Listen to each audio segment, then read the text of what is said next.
We are back for day 2 of the Xbox at Gamescom broadcast. I'm Charlie, that's Henry, and we had a jam-packed show yesterday, and we've got even more in store for you today.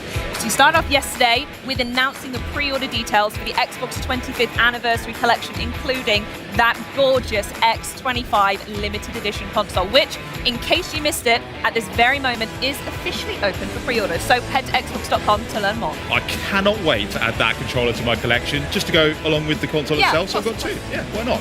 Oh, it's also worth noting, Charlie, that we did just see our very first world premiere of the day with Rogue Fortune. It's going to be a good day, Henry. And while fans here at the Xbox booth are getting their hands on the latest demos and gaming experiences, we are bringing the booth to you at home with more world premieres, live gameplay and interviews with some of the people who bring us the games, delighting fans here in Germany and around the world. Well, speaking of the Xbox booth, throughout the show we're actually going to be bringing you guys that are watching at home to the booth as we celebrate 25 years of Xbox, including this experience showcasing Xbox through the eras. Absolutely stunning. Each console is displayed underneath their relative era's living room diorama, which is completely handcrafted, by the way, and features tons of little tiny little Easter eggs and nods to some of the most memorable moments and games in Xbox history. Fun fact, by the way, the computer screen in the Xbox Series era over there is the highest resolution screen in the entire booth. That's pretty cool, yeah. But this is the OG Xbox era living room, and honestly I think it's my favourite one out of all of them,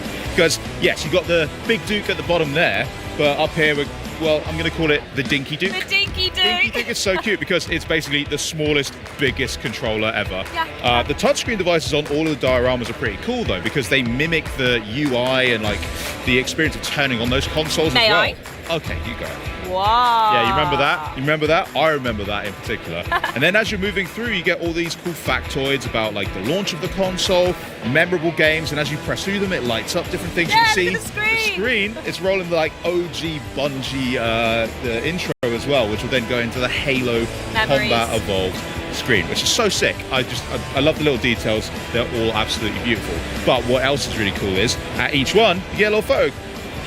So you press that, you can then grab your phone. I did mine earlier, so don't worry about that. I'll show you it. You can do yours after this. Okay, thanks so much, Henry. Yeah, no worries. So kind. This is an absolute must-see here at the Xbox booth, so we don't want to spoil everything for you. Well, but the reason that I'm particularly drawn to this era as well is not just because it was the first one 25 years ago, can you believe that? Bonkers. But also, my most cool Xbox memory is that on Christmas Day, when I unboxed an OG Xbox, first I couldn't believe my eyes. Of course. Because, oh my God, I've got Halo now, I can play that. But I also then got to play it with my granddad, and I'll be honest, he had no idea what was going on, but we still had such a great time. Yeah. And I almost missed Christmas dinner that day because I was just so drawn into playing Halo. Understandable. But don't worry, I did get my turkey in the end. Turkey?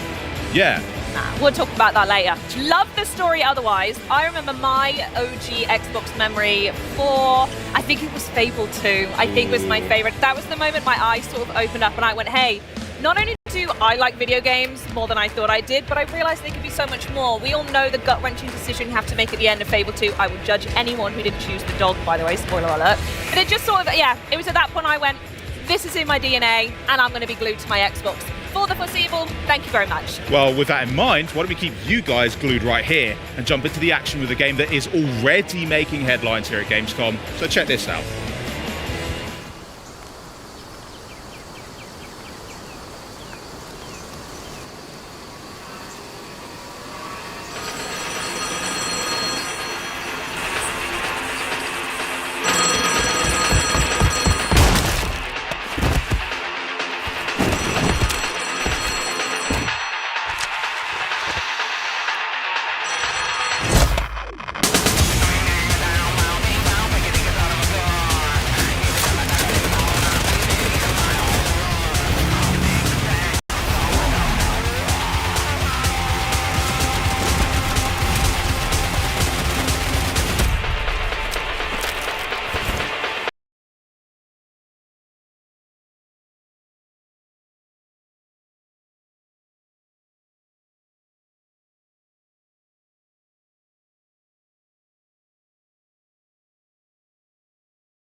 A 1990s inspired Cascadian world infused with atmospheric dread and eerie clandestine cult narratives. Here to unpack that doozy of a sentence and the game that goes with it is the creative director of PUBG's DeadNet, Dave Kurd. How are you, Dave? Welcome. Hi, Bex. Hi, Benny. Thank you so much for having me. I'm doing awesome. Thank you for coming to see us. Now, how's your Gamescom been so far? Tell us about it.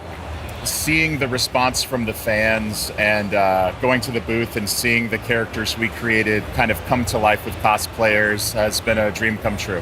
Amazing. You're coming off the back of an amazing trailer opening night live. How's the reaction been for the team?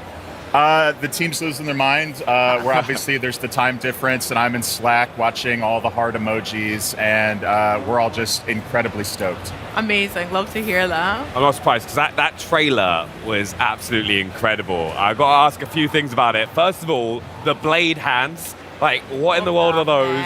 What a can you kind of break it down for us? Well, the blade hands specifically touch on our concept of trading flesh for power. In this video, Floyd, the guy with the sunglasses, has decided to put his hands into that haunted pinball machine, get him chopped off, replaced with machete blades. Now he can no longer shoot guns or legally drive, but he can cut your ass to ribbons if he gets close. Hey, you can't legally, but can you still hop in a car with those blade hands and just fly around? How are you going to drive? Yeah, he can get in the back seat, he can get in the front seat, but he has to put his seatbelt on or he will be ejected if there's a sudden impact. Very good. Safety first, of course. That's the Even number one with rule. the gun blades, yeah. Yes. Very good. Now, can you break down a little bit about the gameplay, maybe the player journey on DeadNet and through the world that we're entering? Yeah, it's kind of a 1990s nightmare multi-match journey where we challenge the player to take an avatar from zero to hero. Between each match, they're taking on valuable new abilities like crawling around on the floor like a snake or hiding in a locker like a creeper. And you're also taking on funny injuries like a nervous tick where you spam taunts, or you can accidentally fumble your weapon on weapon swap and have a pretty good swear about it. And you're pushing yourself to see how far you can go before you cash out and win that chicken dinner or you burn out. Amazing. Can we dive in a little bit more to the multi-match journey, because it seems like it's something that might be quite new to players and for us as well. Yeah, and I heard the audience is core gamers, so they won't mind if I nerd out too bad. Let's do it. But let's pretend you're a new player. You have this roster of 9 brilliant characters that have connections to the land, to each other. They're on missions besides just trying to win the chicken dinner. You pick your favorite one, and we offer you a few decks of cards. Do you want to kind of be an assault character? Do you want to be a support? Do you want to maybe be a trickster? And you're not frozen or locked in. This is just to kind of get your journey going.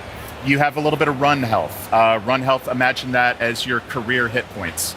And now it's time to start playing DeadNet. So every match, if you do pretty well, your run health is protected. If you totally get wrecked early, which happens to me plenty of times, you lose a little bit of that run health. But even if you get totally smoked in the first few minutes, you go to the out game, and now it's time to make a decision. We're going to offer you a new power that kind of goes with that core fantasy you selected. We're going to offer you something tantalizing really outside your core fantasy. Maybe you're a support character, and we're like, hey, do you want a boombox that lets you blast Wu-Tang Clan to heal your squad? Obviously, I do. I do want that. Exactly. And then third, we'll offer you something that kind of every character could use. And as you get deeper and deeper into your run, we're going to start packaging the good stuff with injuries. So now it's like, oh, do you want an akimbo ROM's ability? But it's going to come with you sneeze in the smoke, or it hurts to swim. And so as you're playing and pushing, you're mitigating. I'm building, I think, my dream player build, but also I'm getting these wacky injuries that come up and can cause hilarious whoopsie-daisies. One of my favorite injuries is called Hollywood Stuntman. When you slide or dive, occasionally, small chance for an explosion behind you, which will hurt you and your squad. So you feel cool, but you might bust your buddies. So many things that can happen. But you've actually brought to Gamescom and this video, an exclusive video that will give us a bit of an insight into the world of DeadNet as well. So let's take a look at that. Fresh meat, huh? Cool. I'm Floyd. Guess that makes me your tour guide to this lovely little patch of house.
Keep moving, dude. We're almost to the falls.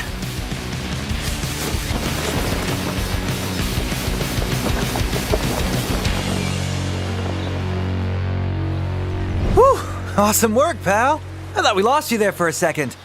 Almost forgot. Before we go, one more thing. Hey, have you heard of the body shop? The things they can do to a person. We truly live in an age of miracles.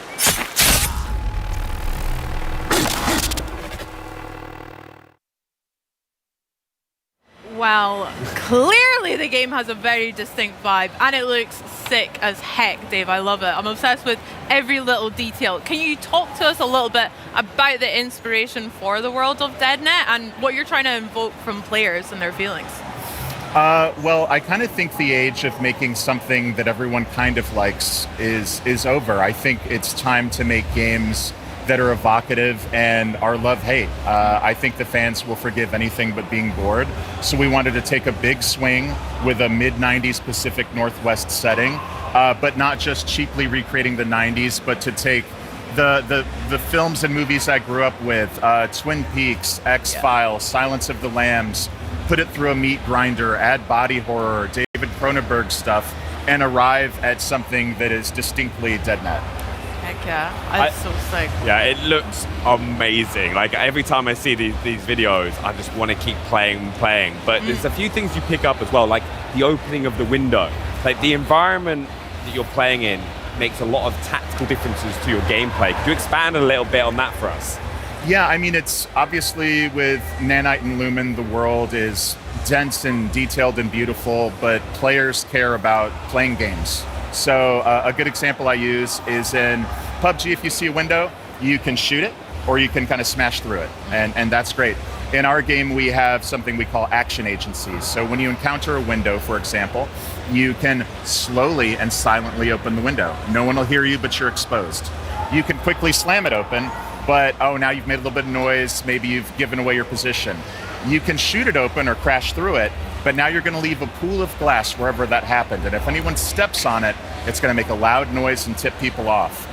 Or you can turn up the music, maybe turn on a jukebox or put on your boombox, and now they can't hear the broken glass. That's so interesting. Speaking of some of the locations we saw within that video, we saw some of the falls and maybe like a mall as well. Can you talk to us a little bit about some of your favorite locations that we can explore in Cascadia, and also how they influence gameplay as well as the windows and things like that. Oh, absolutely. One of the ones in the video that Floyd was walking us through is called Cryptid Cove. It's kind of our throwback to Showbiz Pizza, kind of a, he's there in the laser tag arena.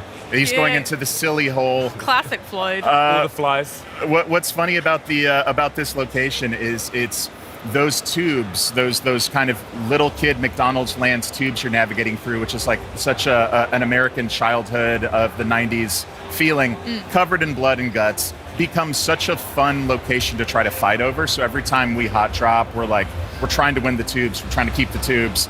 And it's weird because just the other players naturally want to get us out of those tubes. Yeah.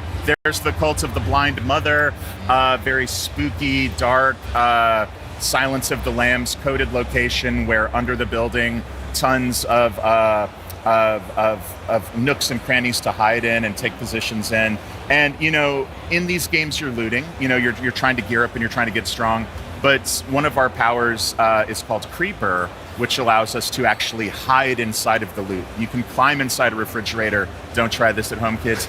You can get inside of lockers. And I actually, fun fact, did the voiceover for what I have to call hiding pervert. Because when you're in the locker, I do this like, and then we run it through some post-process and make it sound cool. But when you are in Cascadia and you're hiding and waiting to get the drop to somebody, that's going to be my voice gently whispering in your ears. Love it. I'll remember that. I've also got to ask, because I know it's so important to players, is the size of the DeadNet map as well. Could you tell us a bit more about that?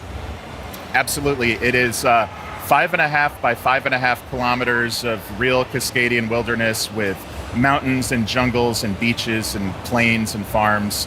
But the initial circle, how the game begins, is only a 2.5 by 2.5 circle. So even though we're launching with one map, you never get the same zone twice. Interesting. Yeah, that's going to be amazing because it's going to force players to have to kind of learn different areas of the map and also different ways of approaching with their abilities that they've picked up. Yeah.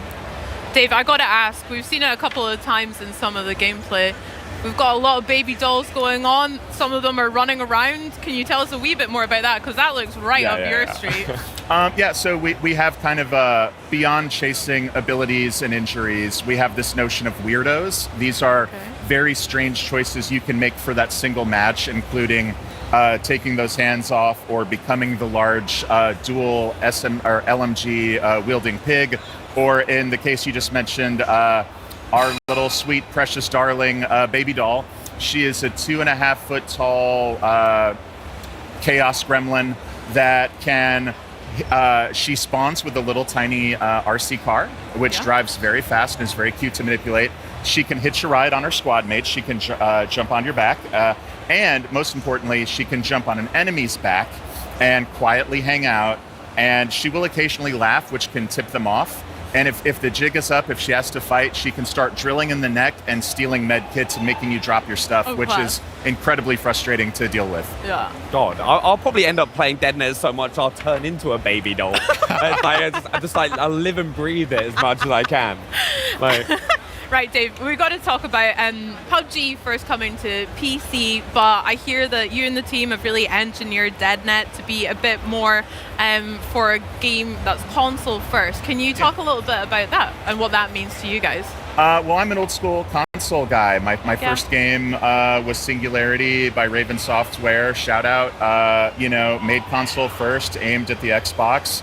And I myself, in my free time, my wife and I, who's probably watching, hi Kelly, Hi, we love to get on the couch and play console. So that means when we're considering how to make this game, the gunplay, the traversal, the movement has to feel so beautiful on the sticks. The UI, the UX has to be really friendly if you're 8 feet away on the couch. The rumble on your reload, or when you drop your weapon, or when a drill is going into your neck, needs to feel persuasive and fun and interesting. So we just think it makes a lot of sense to get it perfect on console, and then PC naturally would follow. Sounds good. Sounds awesome. I'm excited. Now, a lot of people who've played PUBG in the past, like narrative is not something that will instantly jump to their head. With DeadNet, that's completely different. How is the narrative going to impact the player from game to game? So it's interesting. I talked about at the beginning of the show, you're choosing from a roster of 9 to start. Each one of these characters has connections to the map itself, where they will comment on areas of the map if they go someplace that's familiar to them. They have meta stories, goals, quests beyond just win the chicken dinner. It could be revenge, it could be finding someone that matters to them. And they have allies and rivals on the battlefield, which is expressed.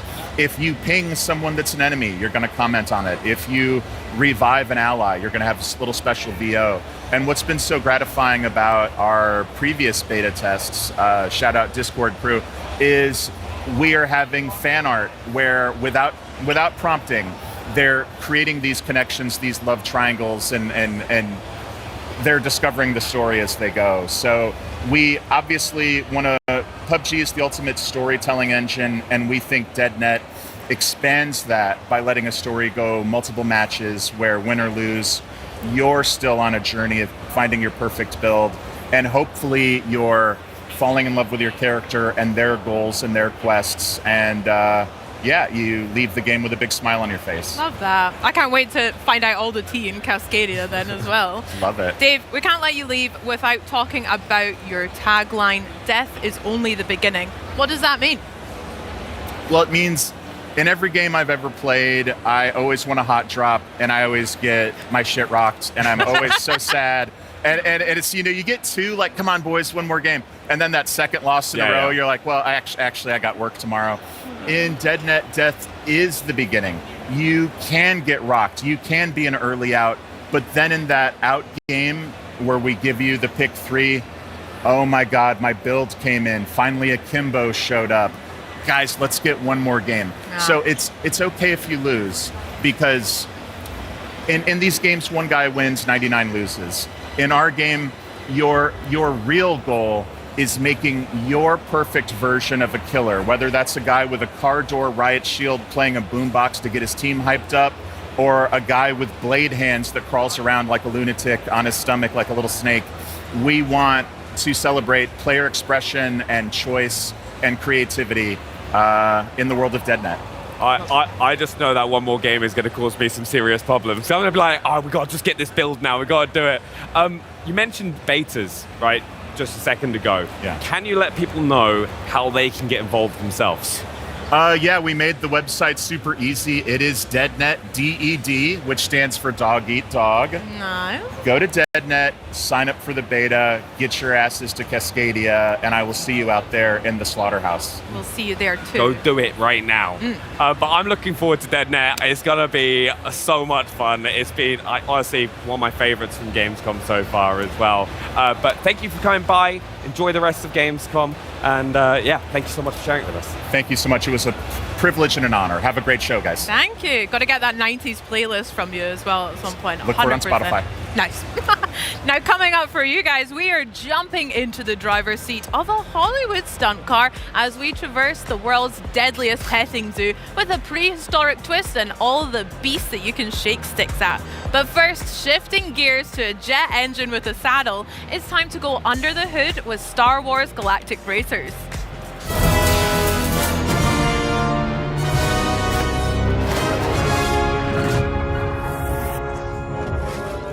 Now we're talking shade. Speeder bikes. You know they're as dangerous as they look. You've ridden one before, but you've never raced one. That's where things get really interesting. Speeder bikes are like concussion missiles with handlebars. No wonder the Empire loved these things. On the throttle, it's all go, but it does run wide in corners, so you gotta learn to wield her kinetic burst. Engage the kinetic burst, and bam! You decelerate hard, but lean in and hit the apex of the corner, and you'll blast out! It's a regenerative burst. Brake in, speed out. Now, there is a catch. Speeder bikes can be a little less resilient than good old land speeders. When Scandaro comes smacking into you, you're gonna feel it. So when you aren't in the mood to get kicked around the track, lean into that beautiful kinetic burst and keep an eye out for shortcuts. Little pathways perfect for a craft of this profile. Oh, And watch out for hazards at those high speeds, alright? One bad line, or a racer that didn't move out of the way in time, and you're wrecked. Oh, ouch. Get me the parts, and I'll assemble the perfect speeder bike to suit your style. The sky's the limit, Shade. Whopping great engine. Sure, why not? How about some racing stripes too, for good measure? Quick acceleration, outrageous tricks, and a real menace in the right hands. What are you waiting for? Go, Shade! You ready to face your childhood demons? Huh? We're on the other side of the looking glass. A place called Nod Nod. My apologies for being behind here, but how exactly did we end up on an island? All I remember was letting them borrow my mobile phone at the clinic, and now here we are. This town has a reputation for occult rituals and devilry, you know. This isn't right. You aren't meant to know about all this stuff. I guess we have some breaking and entering today. And you're awake. I'm willing to give it a good go, yeah. What's going on? Why am I holding a cassette tape? Please, baby. Ring, ring. Tell me, alchemist, I trust your travels in Nod Nod have been very illuminating. What on earth have you dragged me into? See you soon. Hey everyone, welcome to this exclusive look at Planet Zoo 2, a creative management game where you get to build and manage your dream zoos. You'll be able to care for aquatic, terrestrial and avian species from all over the world, both within and beyond your zoos. Today, we're giving you a sneak preview of Wildlife Reserves, a feature that introduces an amazing gameplay experience. From rewilding ecosystems to releasing animals from your zoos back into their natural environments. These wildlife reserves have been designed with exploration and observation in mind. You'll be able to traverse these expansive landscapes on foot as well as in the new research vehicle, offering you new ways to spend time and learn about the animals you've released into your wildlife reserves. We hope you'll enjoy coming to these beautiful areas to relax, in between managing your zoos. We'll be sharing more details on wildlife reserves soon, so follow Planet Zoo 2 on social channels to be the first to know.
Now, last year we brought you the latest PC gaming on the go with the new ROG Xbox Ally, so yeah, it's only fitting that this year we're going to bring you the next generation of Xbox handhelds. And here to tell us all about the exciting new ROG Xbox Ally X20 launching later this year, please welcome General Manager of Xbox Devices Dave Kearney and Asus Director of Product for Gaming, Gabe Meng. Welcome guys, welcome to Gamescom.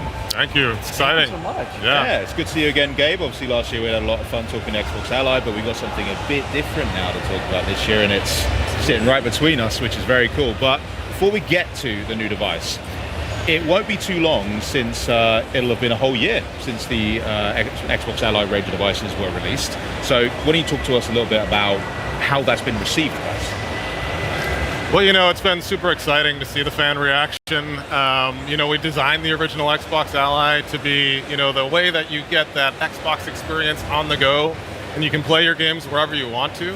And it's been so fun to see people around the world doing exactly that, playing Xbox in all kinds of interesting locations, unexpected locations. Yeah, I won't tell you where I play mine.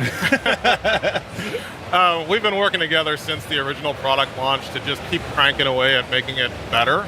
At this point now, we have over 2,000 games that have been optimized for handheld gaming. Nice. We've been expanding the number of titles that can take advantage of default game profiles, which automatically sets up the Xbox Ally products to be able to operate with the optimal frame rate and power settings.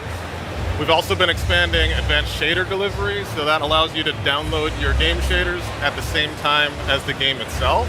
So you're able to just, when you launch that game for the first time, start the game faster, it plays smoothly, just like you would expect it to do.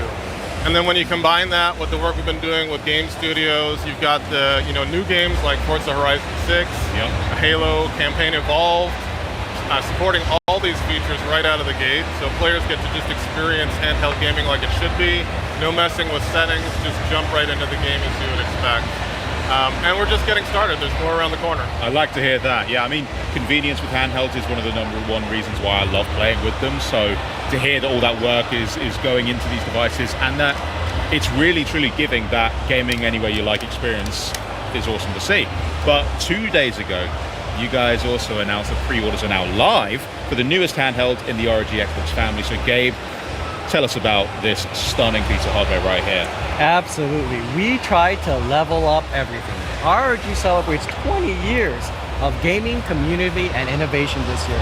And our theme of translucent black and gold is on the ROG Xbox Ally X20 through its translucent shell with now updated rubber grips and contrasting gold accents from the system buttons to that custom new color hue on our brand new light rings to the internals and thermals.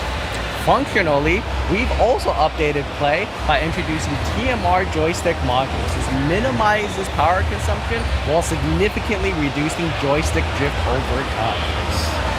We've also updated our transforming D-pad, a new innovation that allows you to select between 4-way or 8-way play. So you can shift depending on the game you're playing to the input for the best diagonals that you want. That's so cool. So it's a mechanically changing. That's right, and you can switch it on the play. Wow, cool. Okay, what else we got going? Absolutely. But probably most noteworthy and a long time coming is our premium OLED experience. Yes. Yes, I'm so happy to say that the Ally X20 has an ROG Nebula HDR display, the very best of our standard of gaming displays. What this means in practice is a certified VISA Display HDR True Black 1400 that starts with less than 1 nit of black to all the way of radiant highlights at 1400 nits. What you're seeing is a cinematic of our ROG Saga universe game cinematic animation play, not actual gameplay, against our current Ally X20 and our Ally X.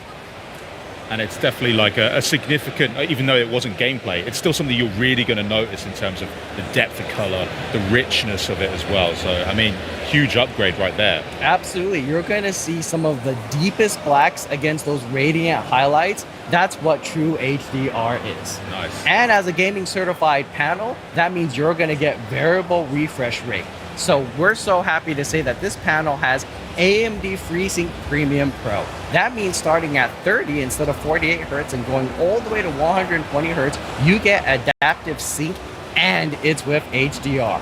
And best of all, it comes as a 7.4-inch panel that we fit into our portable ergonomic space by slimming the bezels on top.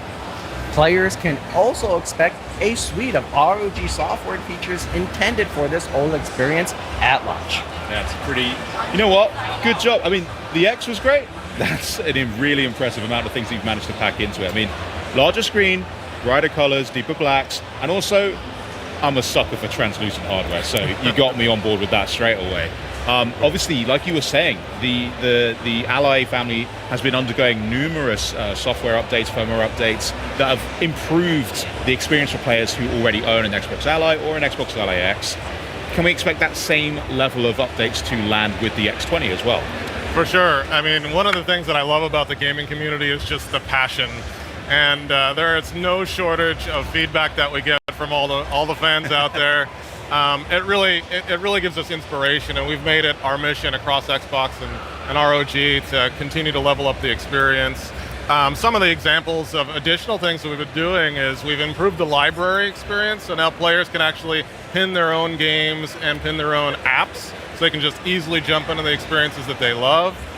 We've also been rolling out a new feature called, and I'm referring to super wideband stereo voice support for Bluetooth LE audio. It's a lot of words, sorry I had to refer to my card here, but essentially what it means is that if you have a Bluetooth audio headset with a microphone and a game wants to go ahead and jump into using the microphone so you can play competitively or online, it just goes ahead and doesn't convert it to mono. It stays stereo, it stays surround sound like you'd want it to with Bluetooth, which is magical, and it's exactly gaming as it should be. That's really cool. Yeah, super nice. awesome. We've improved the docking experience as well, so that if you're going to plug into a TV or a monitor or even one of the augmented reality ROG X Real headsets, it just works smoothly. We've also been rolling out automatic super resolution for insider preview, and that is going to help make the game sharper and smoother, especially on larger TVs. So overall, the X20 is going to benefit from all these features, just like the original Xbox Allies did on day one. So yeah, day one, you get everything that they've worked already incredibly hard on, and it just means that you're getting a fully feature-equipped device that's also going to continue getting better as more of these updates roll out too. Totally. So all of that is just fantastic news. Guys, thank you so much for sharing all of that about the Xbox Ally X20. I'm going to have to go check out that pre-order link, I think, because I mean, look at it. It just looks great. But for those of you guys that are eager to get your hands on the ROG Xbox Ally X20, pre-orders are live right now for both the standalone handheld, but also a bundle that includes the limited edition ROG X Real R1 glasses, a matching limited edition kill switch from D-Brand, and also, yeah, we're not done, a limited edition Pelican case for your handheld and accessories. So why don't you head to the website in the graphics just down below for more information and to secure yours today. But next up, I got a chance to catch up with the best gaming community in the world as they celebrate 25 years of Xbox. Because the Xbox FanFest World Tour was in full swing here in Cologne. And yeah, we were there to get in on all the action. So check this out.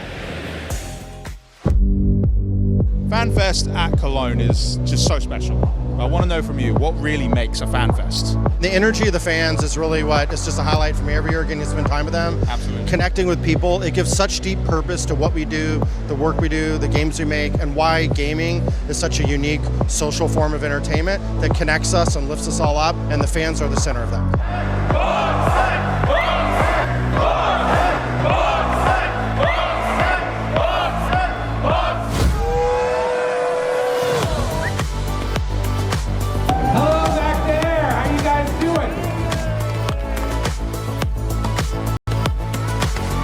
So excited to be back to celebrate with you, the fans, because as you know, the community is near and dear to me. But right now, we are here to celebrate the great games. We're here to celebrate 25 years of Xbox. What is your favorite memory from across the years of Xbox? I gifted my little sisters an Xbox for their birthday. They're 10 years younger. And it was very exciting seeing them exploring all the games and getting comfortable with the console. So you're inspiring the next generation of Xbox fans.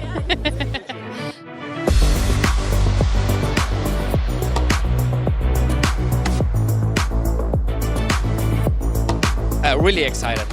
It's really a nice location, and the activities here are really cool. I won an Xbox controller, so that's a big plus.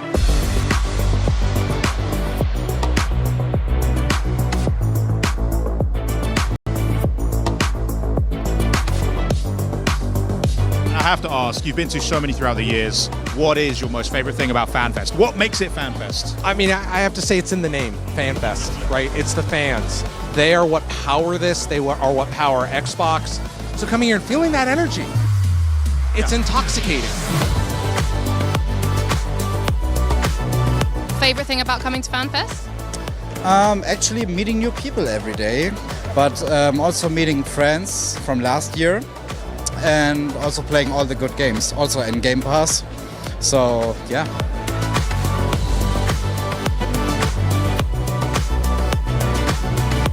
Tonight's really special because you're here with us celebrating, so I want to just give a big round of applause and say thank you to this Xbox community.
The world is shattered. Is all really lost? I'm Angelica, creative director on Kingdom 3 Rising Realms, and I'm about to share a glimpse of what we're building in the next installment of the Kingdom game series. Kingdom is an atmospheric, side-scrolling, micro-strategy and tower defense game where you play as the monarch, wielder of the crown of creation, giving you the ability to rule. Guided only by the light of your torch, you find yourself in a dark forest. Alone, you take your first step to building your kingdom and your legacy. Ancient monuments tower against the sky as if our ancestors are still casting their stony gaze over the landscape. This looks like a pretty good spot for an outpost. A key part in managing your kingdom is to build and recruit. So let's get some citizens and assign them jobs. Hammers will create workers to help us construct new buildings, like a palisade. And bows will get us archers, ready to hunt and defend the kingdom. It may seem kind of small at first, but we'll find more people to join our cause as we explore the lands. In Kingdom 3, we want to create a vibrant world that speaks of ancient legends and introduce you to some new faces, hopefully friendly ones. Like this elite character here. She's the Bowmaster, a skilled archer who will not only bring her own firepower, but also strengthen the other archers in the kingdom. Elites are new units. They're one of a kind and they'll all bring powerful and unique abilities, and strategic choices for upgrades. Sometimes for offense, sometimes for defense, or even for a boost on the economy side of things. And that's good, because you'll need all the support you can get. As the last rays of light sink into the sea, you'll hear howls coming from the forest. The greed, they are coming for you. Finding shelter behind the walls is a clever move. Thanks to some well-placed defenses, it looks like we'll survive the night. But something tells me the greed will be back. When dawn finally arrives, we can breathe again. This is a great time to head out and discover more of our surroundings. Maybe we can find out where the greed came from. In this world, you'll encounter plenty of mysteries, powerful artifacts, and mythological beings. This demo only shows a fraction of what we planned. Interesting. I can't seem to interact with this one just yet. Don't let the beauty of this world fool you. Everything you see is at risk. We've already encountered the nightly creatures, but it's not just them. No, it's the whole land. It's like the greed has turned nature itself against us. Corrupted goo spreading and cursing the very ground we want to build our kingdom upon. Its spores and vines knock the coins out of our bag and threaten the very crown that sits upon our head. This is a new threat, and there's a new force within the greed, making them more powerful than ever. This has been a first peek into the world of Kingdom 3 Rising Realms. As you've seen, you can of course rule alone, but you don't have to. The game will have co-op, so you can always share the weight of the crown with a friend. I can't wait to show you more of the world in the future. Until then, you can wishlist Kingdom 3 Rising Realms right now. All right, folks, it's time for the big show. Welcome to Reno Stead Airport, home of the Reno Air Races since 1966. And now welcome to the new home of the National Championship Air Races, Roswell, New Mexico.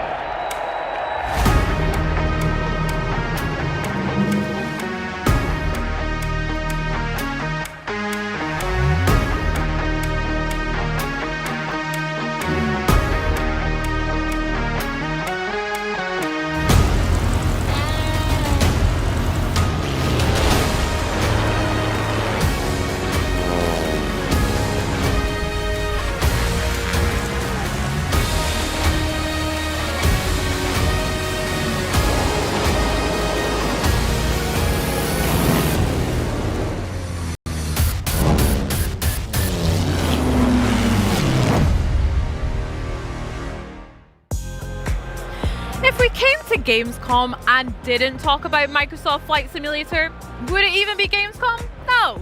So joining me to talk about the update that you just saw is head of Microsoft Flight Simulator, Jörg Newman, and President and Chief Operating Officer of the National Championship Air Races, Tony Logatetta. Welcome, guys. How are you? Great. Thank you for having us. Well, thank you so much for being here. Now, the National Championship Air Races trailer, that looked sick, what we just saw. Indeed. Can you tell me a little bit more about it? Sure, absolutely. So the National Championship Air Races go all the way back to 1964. It's a unique, one-of-a-kind event in the world.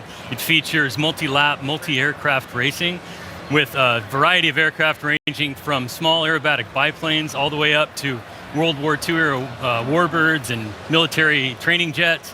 It's really super cool. It's the world's fastest motorsport. Planes get over speeds of 500 miles an hour racing wingtip to wingtip. That's up pretty against fast. each other. Oh yeah. Not too many things that go that fast. Not with humans inside them anyway, right? You get some rocket cars and military jets and some commercial airliners, but yeah, it's pretty incredible. I took the ICE train from Frankfurt yesterday, and it only goes about half as fast as these ones do. Gotta catch up. That's incredible. Amazing variety of planes and amazing speeds as well. But tell me, how close to the ground do they actually fly? Because they look pretty close there. Yeah, they get very close. So, really? Yes, it's 50 to 350 feet now. So 15 meters above the ground where a lot of them are flying.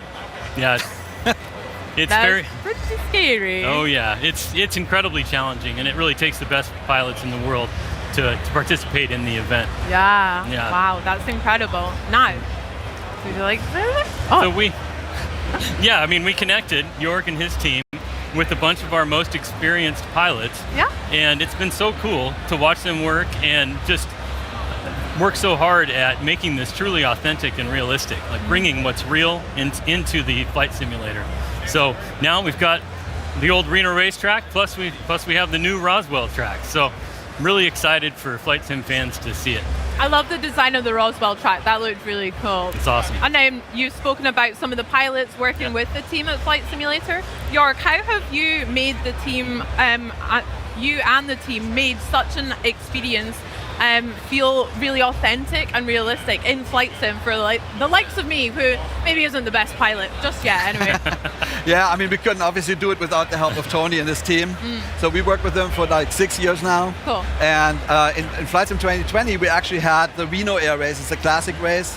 And it was fun, it was exciting, it has a lot of fans, but for Flight Sim 2024, we want to take this a lot further, make it more realistic, and a lot of the realism comes out of the planes. So in Flight Sim 2020, you could just go full throttle forward, and you could fly the race. It's no longer so. Now you actually have to manage the plane, you have to watch your manifold air pressure, you have to watch the engine temperature, and it's a more challenging thing, but it's much deeper. It's a lot more fun. And on top of that, we added another race class, the short takeoff and landing race class. You saw it in the trailer. Yeah. They're like super close to the ground. It's like a 1-to-1 versus race. Also super fun.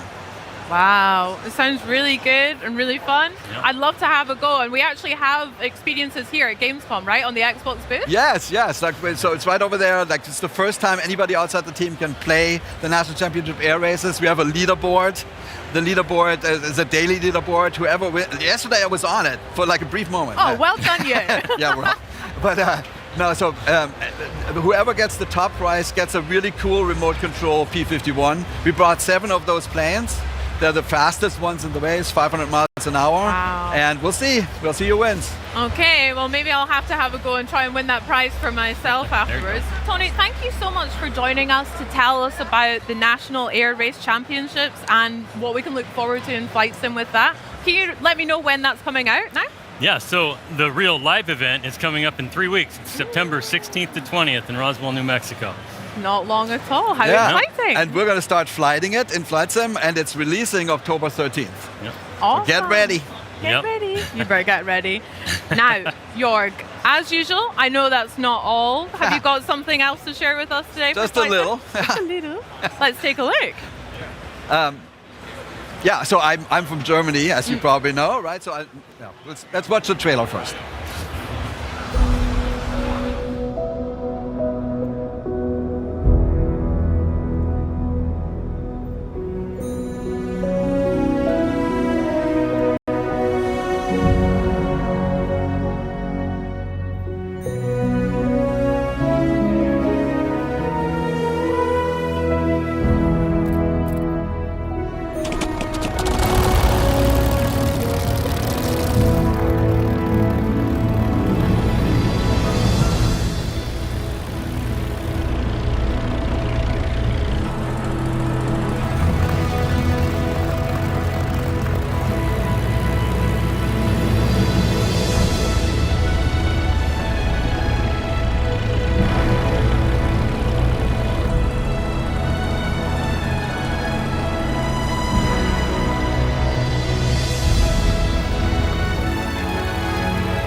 Well, Jorg, that is a very pretty plane, but I'd love to know from you, is there anything about that that's special or any extra context I should know? Yeah, so as you know, I'm from Germany, here in Cologne. I love to come here and announce German planes. It's one of my favorite things in the world.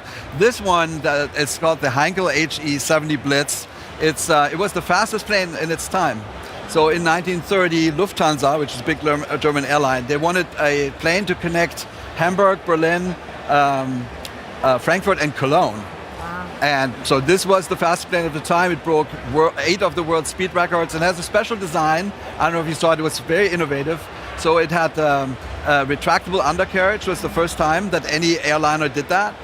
It had the retractable air coolant for the engine, and that made it the fastest plane. It flew like 200 miles an hour back then, which was shocking. Mm-hmm. They only made 324. And none of them survived. The last one was scrapped, unfortunately, in 1954. So when we decided to bring this back, we had to find all the people who know anything about it, museums, aviation enthusiasts, and they helped us a ton.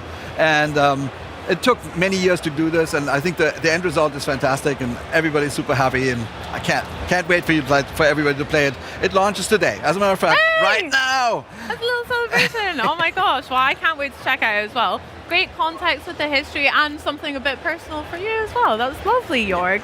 I really love the way you and a lot of the team are working to preserve such iconic historic aircrafts like the Blitz. And the other thing I love about Microsoft Flight Simulator is your dedication to bringing our planet to life throughout the digital representation of Earth. Yeah, we call it the digital twin, and honestly at Microsoft we're so lucky. I feel so lucky. We have organizations like Bing Places, used to be Bing Maps, Planetary Science, and we have partners like Maxar Imaging, Vexel. We now have 500 cities photogrammetry that's like 3 to 10 centimeter resolution, so crazy good. And typically when we come to Gamescom, we're really thoughtful, like what should we show? In the last years, we always brought Germany, it was obviously a focus, Switzerland, Austria, and this year we thought, why not go above the Alps? You know, it's summer, it's warm, Italy is beautiful. So here it is, City Update 16, Italy.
I mean, I'm definitely excited to be back at Gamescom, but boy, do I want to go to Italy right about now. How about it, Jorg? You coming with me? I'm ready. Let's go. Let's go to the beach.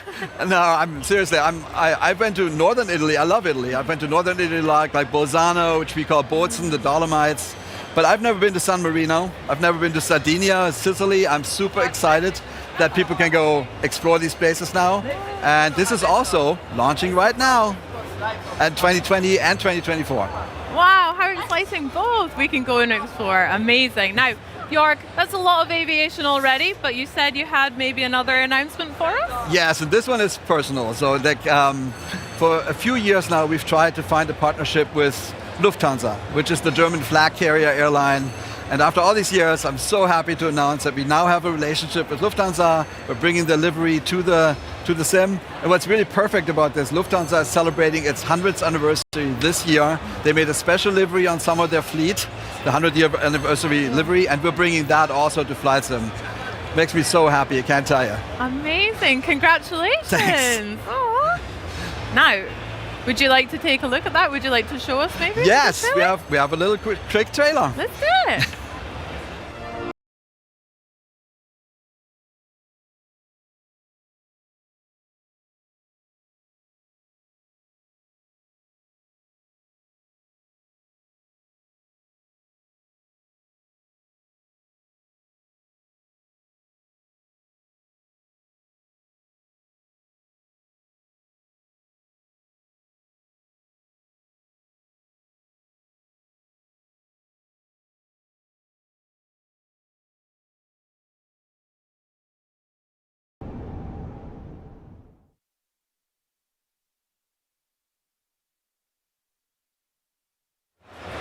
Jorg, that looks absolutely gorgeous. I love the livery. I can't wait to fly them as well. And congratulations again for that partnership. I love that. That's personal for you and to the team. It's a match made in heaven.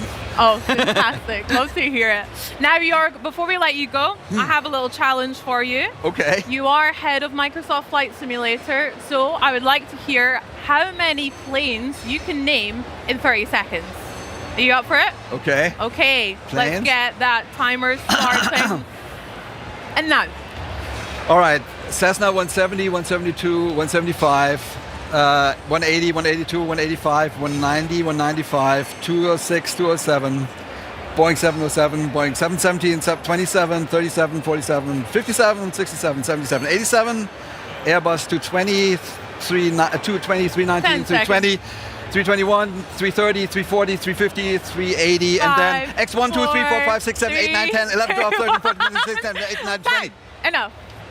Well done, Jorg. X-planes. I'm going to say that was like at least 1 million planes. So well I done. don't know. I want to count. Okay, we'll review it in post.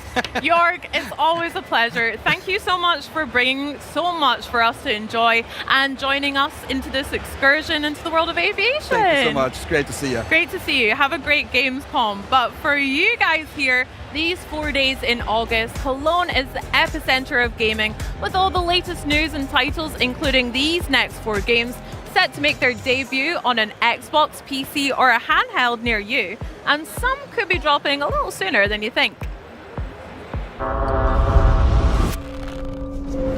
There are treasures here that could change your life. The ones who have gone inside have been pretty silent for the years, but you are different. Aren't you? So, eat as well as you can.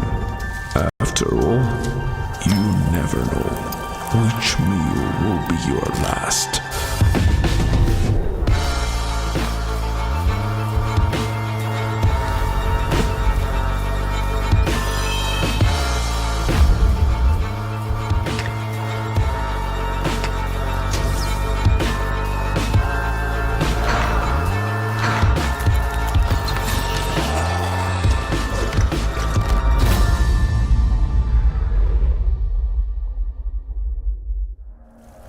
This is a Paris that I no longer recognize.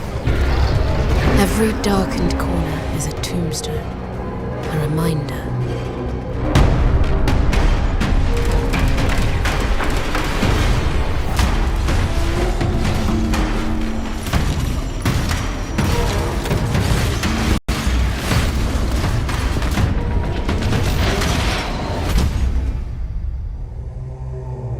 Tell me, do you think I'm chasing a fool's path?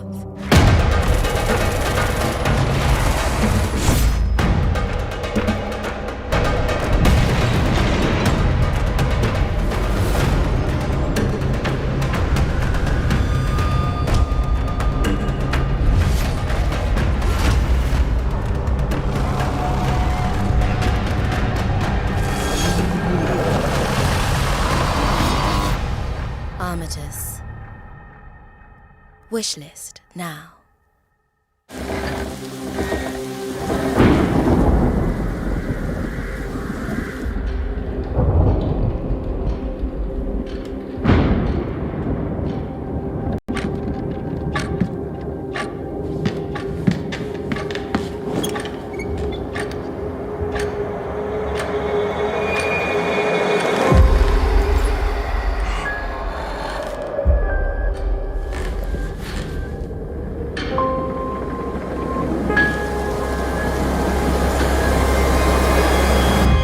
Let me once again welcome you to Blake Manor.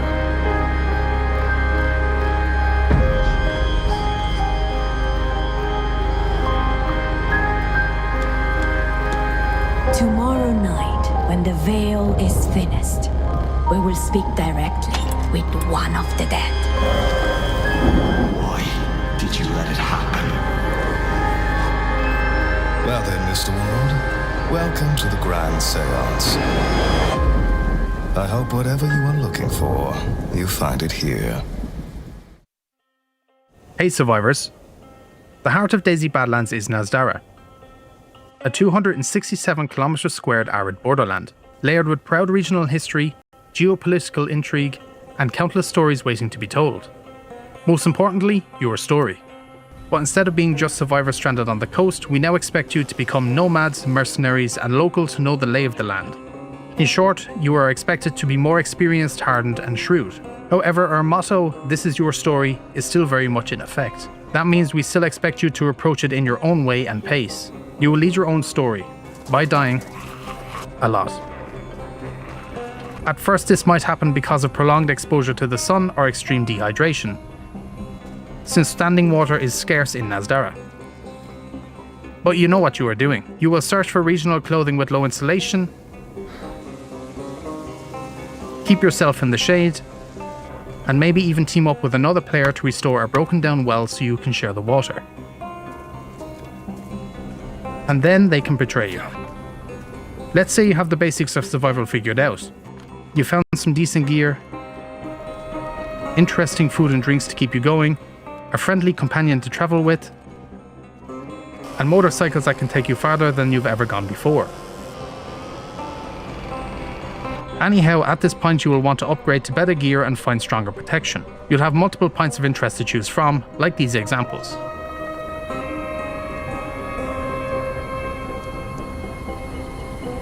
But of course these areas will also attract other players, meaning there's always a risk of getting killed on sight. But there's a less risky and more interesting option. For this we suggest picking up a personal radio. These are no longer just tools for long distance communication, they can now receive transmissions that you'll need to decode yourselves. It may be worth investigating the locations they lead you to across the land where valuable loot awaits.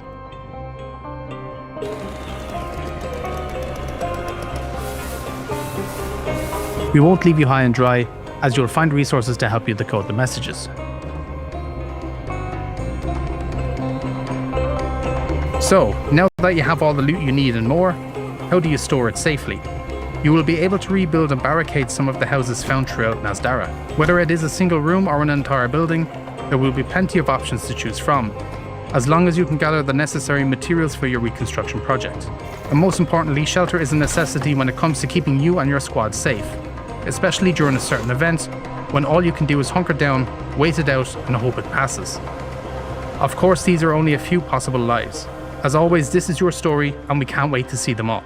See you in the Badlands on October 15th, survivors.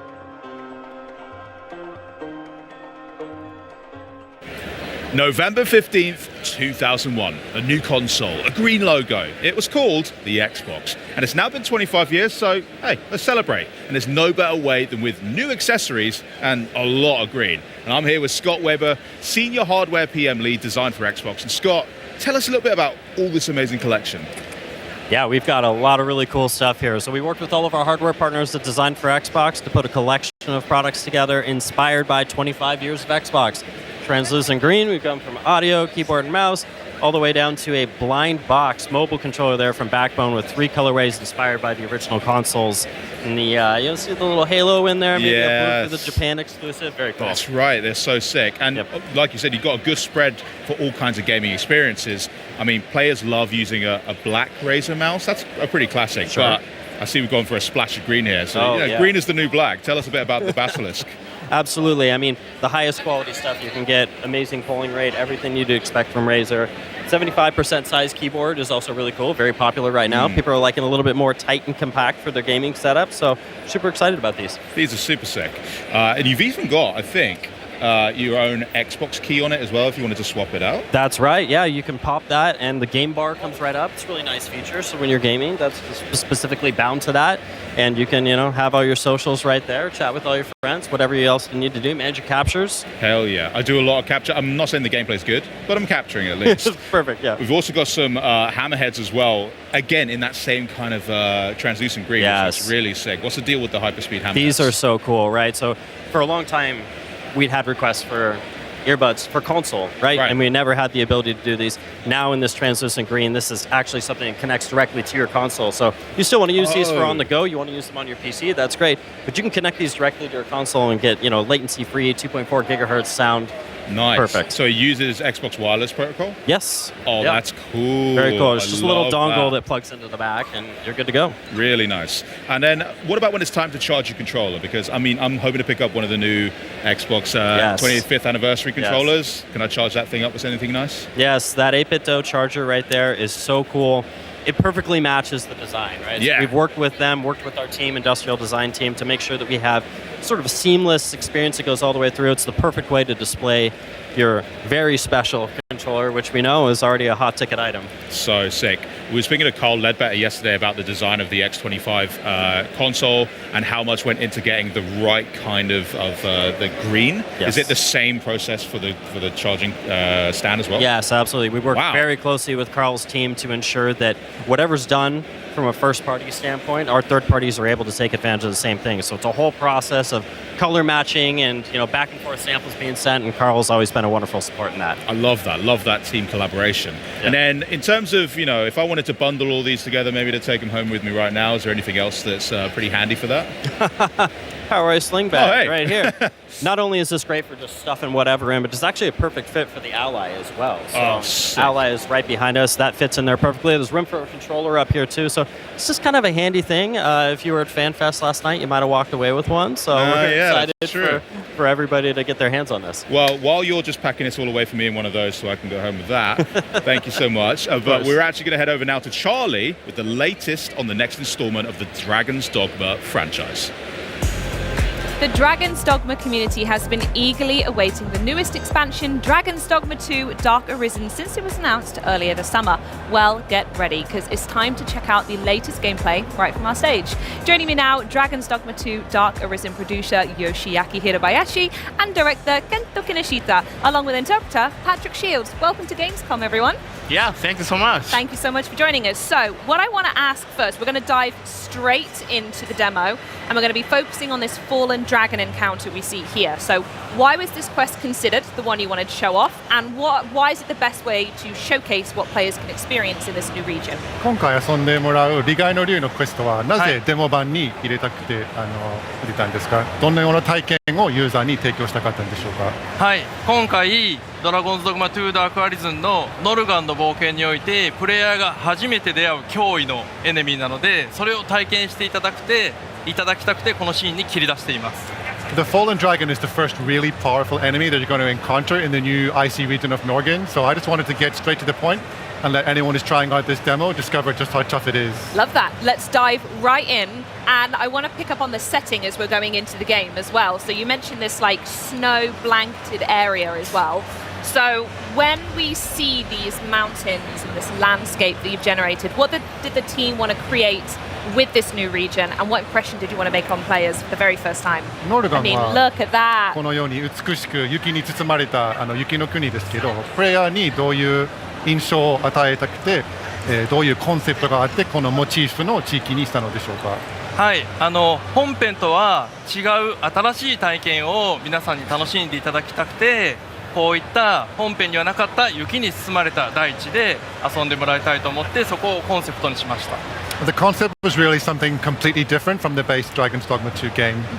We've never seen such a frozen wasteland in the context of this game, and this icy region I thought would just completely refresh the Dragon's Dogma 2 experience in players' eyes. Absolutely. We're straight into the combat as well. There we go. It's worth mentioning as well that pawns are a really important system to the Dragon's Dogma franchise. So what role do they play as the player explores this new region of Norgin? ポーンはやはりドラゴンズドグマならではの要素なので重要な USP だと思うんですけど、ノルガンではどういう役割を満たすのでしょうか？はい、まず今回この今見えている砦に行きます。So what we're doing right now is someone in the village settlement has asked us to go up to the fort that he just showed on the screen. There's some mysterious events going on, so we're going to go and check that out. ポーンはクエストの目的地に連れて行ってくれますし、戦闘でもプレイヤーのことをたくさんサポートしてくれます。The pawns are going to support us in a variety of different ways, not just combat support and lending a helping hand with these enemies, but they're actually going to show us the way to the stronghold and guide us on our adventure. Amazing. And they're imbuing your items as well. That's why we're glowing here, yes? 今炎に包まれているのはポーンがその炎属性をキャストしてくれたおかげなんですね。はい。ポーンがプレイヤーに炎のギフトをくれました。Exactly, they've granted you the gift of fire just in time for the icy enemies. Nice, perfect touch, love that. Oh, there's also a new feature that's been added, right? A new way to initiate conversation and interactions with pawns? 今回新しく追加されている自分からポーンに指示できる要素があると聞いたんですけど、何なんでしょうか？はい、命令を追加してまして、エクスプロアっていう探索をしなさいという命令だったり、近くに来てハイタッチをしようっていう命令が追加されています。Yeah, we've added the explore command, which will command your pawns to check out the area and see if they can find anything. And also for the first time, you can actually suggest to the pawn, let's do a high five. This is something that was previously only organic, but now you can make it happen yourself. Can we make a high five happen? じゃあぜひハイタッチを命令してください。High five! 今まだ戦ってるんでもうちょっと後でやります。They're right in the middle of the battle, so maybe I'll leave them to it and give fine. them a moment. You owe me a high five though, okay? Could you tell us a little bit more about the design philosophy as well behind these? I mean, these really unique combat encounters. We just saw that the environment when you walked through that pillar there landed on someone too. So it's a pretty unique way you can fight through this universe. こういうつららですとか、雪の氷の国ならではのギミックもあると思うんですけど、その辺のデザインのフィロソフィーとコンセプトについて教えてください。そうですね。本編になかったこの地形を使ったりギミックを使った体験を大事にして。戦う以外の戦術としてこういった要素が楽しめるように作っています。このつららに敵を刺したりすることもできます。Yeah, as you pointed out, things like these spiky ice spikes and icicles. I didn't want the frozen waste to just be a visual effect. It's really something that is part of the environment, and you can use these traps and gimmicks to fight enemies any way you wish. So it adds a certain extra level of strategic combat nuance that you couldn't find in the other regions. Wonderful, I love that. Oh, we found a spooky cave. I think so. I wanted to actually tap in on something. I think when you open the chest, if my memory serves, yes, there we go, spoils are a really important element when it comes to player's progression and adventure. So how does this experience compare with a traditional loot system? 従来通りの、宝箱を開けてルートをもらうシステムと今回の遺産品を入手して鑑定するシステムはどのような違いがあるのでしょうか？今回この遺産品は戦闘の中で敵を倒しても手に入りますし、さっきみたいに探索でも手に入ることができます。Firstly, the relic system is not limited to combat. As we saw, you'll be able to discover little nooks and crannies throughout the map, and you can find relics in hidden treasure boxes. So there's a variety of ways to get them. Sorry. これは鑑定することで、どのような武器か防具が手に入るようになります。Deeply unserious gameplay here. Anyway, back to the relics. Wait, is that a snowball? What is going on? Yeah, so once you get the relics, you're going to want to go back to the settlement, and by appraising them, you can discover exactly what spoils you've received and what kind of weapon or armor you got. I see, fantastic. I also noticed as well, so many things just went on there, but I want to go back to when you were walking up the hill just then. The player was sort of shielding themselves from the weather. I'm assuming that's something that's unique to this area that we've not seen before. 今いろんなことが同時に起こってたと思うんですけど、確かに毛布武器に向けてプレイヤーキャラクターが手を上げて変えてる演出があったんですけど、その辺のちょっとゲームプレイの要素について、仕様について教えてもらえますか？はい、このフィールドならではの風向きがあるんですね。で、風向きの向いてる方に向かい風の場合はもう寒いんで手を当ててちょっと動きが遅くなったりする演出が入っています。逆に追い風になるとプレイヤーは早く動いたり遠くまでジャンプができます。Yeah, this wind system is not just about the fact that it's freezing cold. You actually have to work with or against the wind direction. So at times whenever he's holding his hand up, that means he's walking into the wind and it's going to slow down your progress and make you colder. But if you're going in the opposite direction, actually having the wind at your back can be a benefit and it can make you move faster. He snowballs. He's a menace. Tell him he's a menace. もう意地悪なんですね、遊び方が。いや、紹介ですよ。All I want to do is show you the features. Oh, thank you, thank you. There's crazy, crazy features. Also, am I right in saying that this is kind of a weird place to be encountering ghouls? Is this hinting at something else that's maybe wrong with the area? このような設定にグールっていう敵がいるのはなんかちょっと違和感を感じますけど、それなんかのヒントになってたりするんでしょうか？そうですね。本来このノルガンという土地にはグールのような魔物はいなかったんです。でも村の小集落にいる NPC のドリたちからこの砦で異変が起きてるから調べてくれと言われてここに来ているので、その中で今グールに出会って何か異変が起きているという状況です。Exactly. The reason we've come up to this fort is because the people in the village have told us something strange is going on up here. We've never seen these kind of undead creatures, so we want you to go and investigate. And really, there shouldn't be ghouls up here in the icy waste of Norgan, so we're going to have to find out what the source of this infestation is. Absolutely, and the best way to figure that out is another new feature that you guys have added, which is 6 skill slots you have now, so 2 brand new ones. So why was that addition important for players in this update? 今探索と戦闘している間に、確かに武器のスキルが、4つから6つセットできるようになっている状況でのプレイなんですけど、なぜそういうふうに仕様を変更したのでしょうか。はい、ユーザーの皆さんからいろいろお声をいただいて、戦闘は楽しいんだけれどももう少しカスタムスキルをセットしたいんだというご要望もたくさんいただいたので、カスタムスキルのセット数を4から6に増やしています。The increase in the skill slots was really a response to player feedback. As you said, it was only 4 slots in the base game, and we heard from a lot of players that while they loved the combat action of the game, they just felt a little bit limited in terms of their toolset variety. So boosting that up to 6 slots, I think, just gives you so many more options at a given time, and everyone wants to do more. Yeah, it gives you extra depth to your gameplay. こちらのカスタムスキルが4から6になるのは9月の2日に予定しているタイトルアップデートですでにもうドラゴンドグマ2本体の方で体験することが可能です。This isn't a DLC exclusive feature though. We're adding in the extra skill slots in the update which we've just announced this morning is coming on 2nd of September European time, 1st of September Pacific time. You'll be able to update your base Dragon's Dogma 2 game and enjoy that extra 2 skill slots even if you haven't yet got into Dark Arisen. Fantastic news. Feels like Christmas. What a gift. 嬉しいプレゼントなんですね。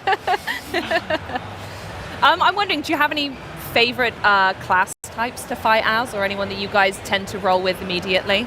テストプレイとかプライベートでも好んで選ぶジョブとかありますでしょうか。僕はファイターのスラッシュ&ボードの遊び方が好きなので、よくこのファイターを選んで遊んでいます。I believe simple is best, so I stick to the fighter. You know, they call it sword and board gameplay, and that suits me perfectly. So I stick with the fighter usually. Amazing. What's that? I'm gonna guess that's the fallen dragon we saw at the beginning. これは一体何でしょうか。利害の竜という存在だったりするのでしょうか。はい、このシーンの目玉となるボスバトルが始まります。Yeah, this is the key centerpiece of this quest. It's the battle with the fallen dragon. It's got a really how do I say this as a compliment? That's a really horrible looking dragon. And I'm gonna guess the ghouls are connected to him in some way because he's spitting them up. この不気味な要素からすると、おそらくグールの存在に関連している存在なんですね。まあ今まさしく喋ってる間に吐き出しましたし、グールを吐き出してグールも迫ってきますし、このドラゴンとも戦わなきゃいけない非常に危機の楽しめるシチュエーションです。Exactly. While you were asking, he literally puked up those ghouls. Yeah. So they're question asked, question answered. There you go. So they're going to add a little bit of extra spice to this boss battle. You're not just taking on this huge dragon, but you have this crowd of ghouls to try and manage as well. Yeah. Absolutely. And clearly, you can see from the screen right here, if anyone hasn't played any Dragon's Dogma gameplay, that health bar is pretty monstrous. So we know that this dragon is an immense threat to this region. So why was he the best one to show off for this experience? Is it because he was big, mean, ugly, and difficult, or was there another reason? まあ HP ゲージとドット数からすると相当手強い敵だと思うんですけど、あえてこの高難易度の敵をデモのクエストとして選びたかったのでしょうか。チャレンジングな内容ということをアピールしているものでしょうか。そうですね。チャレンジングな内容もアピールできたらいいと思ってたんですけれども、いいと思ってるんですけれども、それ以上にこのノルガンのストーリーに対して重要なドラゴンだから紹介したくてシーンに入れています。That's certainly one aspect, showing you that there's really meaty challenge awaiting you in Dark Arisen, but also the Fallen Dragon is really a key puzzle piece to the game's storyline. So I wanted to choose a quest where people can get an experience of what awaits them in the story as well. He's just crawling all over his head now. I mean, it's amazing gameplay. I absolutely love it, and it's so good to see a battle with a dragon because it's such a defining feature of the series. So, can you tell us some more maybe memorable moments we can expect from this combat encounter? 今回のボス戦は今頭に登ったりしてると思うんですけど、他に何か期待できるサプライズな要素ですとか、チャレンジングな部分を紹介してもらっていいでしょうか。はい、これからもう少し頑張って心臓がないんです。I'm going to keep trying to take him down, and you'll probably see some changes as the fight progresses. But it's quite easy to notice right now that this dragon actually has no heart in its chest. There's a hollow hole. Wow, that's the blue that we're seeing. It also doesn't have a head anymore. はい、またこのように頭を壊してもまだ動くのです。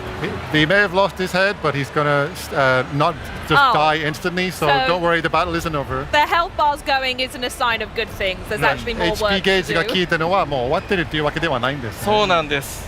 Yeah, still not over. Oh no. And the health bar is completely back. もう完全に回復したじゃないですか。HP ゲージ。はい。And so are all the ads. そうです。まだグール入ってきますし、まだ動くので、プレイヤーはどうやったら倒せるのかを探して戦うことが。Yeah, you quickly realize that even a beheading won't do it, and also the ghoul puking is back. So at this point, the player is thinking, how am I going to beat this thing? Absolutely, 100%. He's lost an arm now as well. I'm going to guess now's a really bad time to ask the pawns to high five, right? この間でハイタッチするのはさすがにタイミング悪いんですよ。危険です。It's too dangerous. はい、そして今壊した部位を再生しました。不死の竜なんです。Well, it's kind of an undead dragon essentially. Yeah, so some of the parts that we've cut off are starting to regenerate as well. So it's pretty tough. So does that mean you need to change up your strategy in fighting this, or is this maybe a lost battle to begin with? もう戦略を変えるべきなのか、もはや諦めることなのでしょうか。そうですね。物語を通してこのドラゴンを倒す方法を探さなくてはなりません。Through the course of the storyline, you're going to have to realize, taking on board that you couldn't beat it this first time, you need to find a way to slay this dragon, and that's going to be the centerpiece of the story. Wow, okay. I mean, he's really put a nail in the coffin there. There's no way you're going to come back from that. ですが、ここでもう一人キャラクターが登場します。Well, just whenever we thought things were lost, we're going to find some support from a surprising source. Ah, this mysterious woman. Am I allowed to know who this is? この謎に包まれた女性の存在について何か教えてもらえることはありますか？どうぞ。ここからはこの女性がどういうふうにこの竜と自分と関わるのかはぜひゲームプレイを通して楽しんでいただきたいんです。Well, I would love to spill all the secrets right now, but I really want everyone to enjoy the game, so I'm going to leave it for you to find out when you get your hands on Dark Arisen. Fair enough. I can't ask for anything more. So let's recap everything that we spoke about today. So there's new environments, new exploration mechanics, spoil system, narrative mysteries, but what do you think will surprise long-time Dragon Dogma fans most when they first set foot in this region? 今回新しいエリアや戦闘、コンバットでできることをいろいろ紹介してもらったと思うんですけど、ドラゴンズドグマの既存ファンが一番驚く新要素は何だと思いますか？一番驚く新要素はいくつもあるんですけれども、ちょっと今日ご紹介したい内容としては今まで本編にもなかったんですけれども、このレリックを集めるために小集落にいる狼を連れてレリックを探せることがチャームポイントになってます。I think players will be surprised and delighted by a lot of the new features, but if I had to pick one, I would say that we showed you getting relics through combat and also through finding them in little parts of the map, but there's another way you can get them, which is in the settlement. There's actually a wolf who, if you befriend the wolf by feeding it, it'll bring you out into the world and discover relics for you. So it's a brand new companion and another way to find relics. I love that. That sounds fantastic. Well, I have one final question before we go. We couldn't get to see a high five in the game, but can I maybe have a high five here today? Is that okay? 最後になかなかゲームではできなかったハイタッチをもうリアルでここでできませんか？ Amazing! High five! Thank you so much. Thank you. Patrick, bring it in. Thank you so much. Well, have an amazing Gamescom. Thank you so much for joining us today. And coming up next, the team from Infinity Ward stops by to talk Call of Duty Modern Warfare 4 and what we can expect from the beta. And we also take a trip to the Call of Duty booth experience to find out what fans are getting their hands on throughout the show. But first, get out your whipsword. This is Son of Tanjai. எங்கிருந்தாலும் வருவேன். உயிரோடு மட்டும் இரு.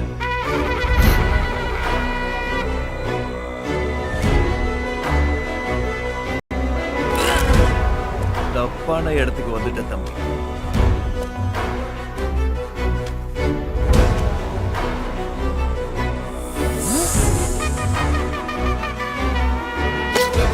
எப்படி சாக வேண்டும் വലിയിൽ തുടിത്ത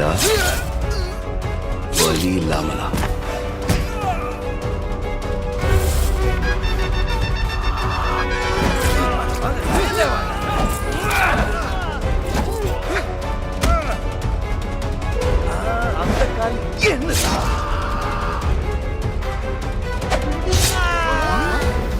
കള്ളിക്കടയ്ക്ക് പോകണം കാല കുടിക്കല്ല മുടിക്ക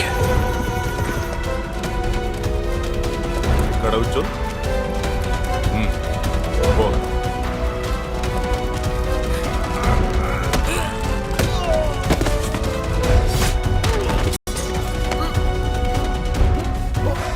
നീതാ എന്റെ കൂട്ടത്തിൽ തലയുണ്ട്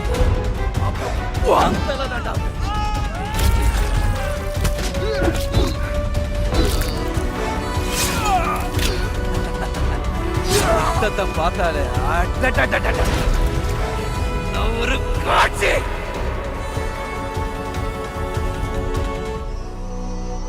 என்னை காப்பாற்றுவதை விட்டால் உனக்கு வேறு வேலை இல்லையா? அவனா வருவான். A tower filled with horrors,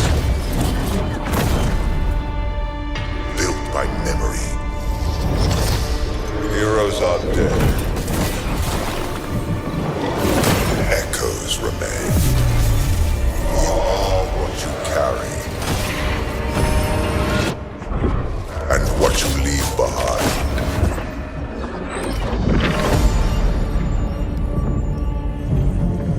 Each relic you discover was built by memory.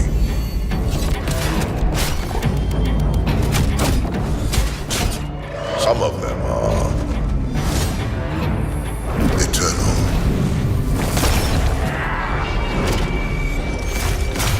Fight to be remembered.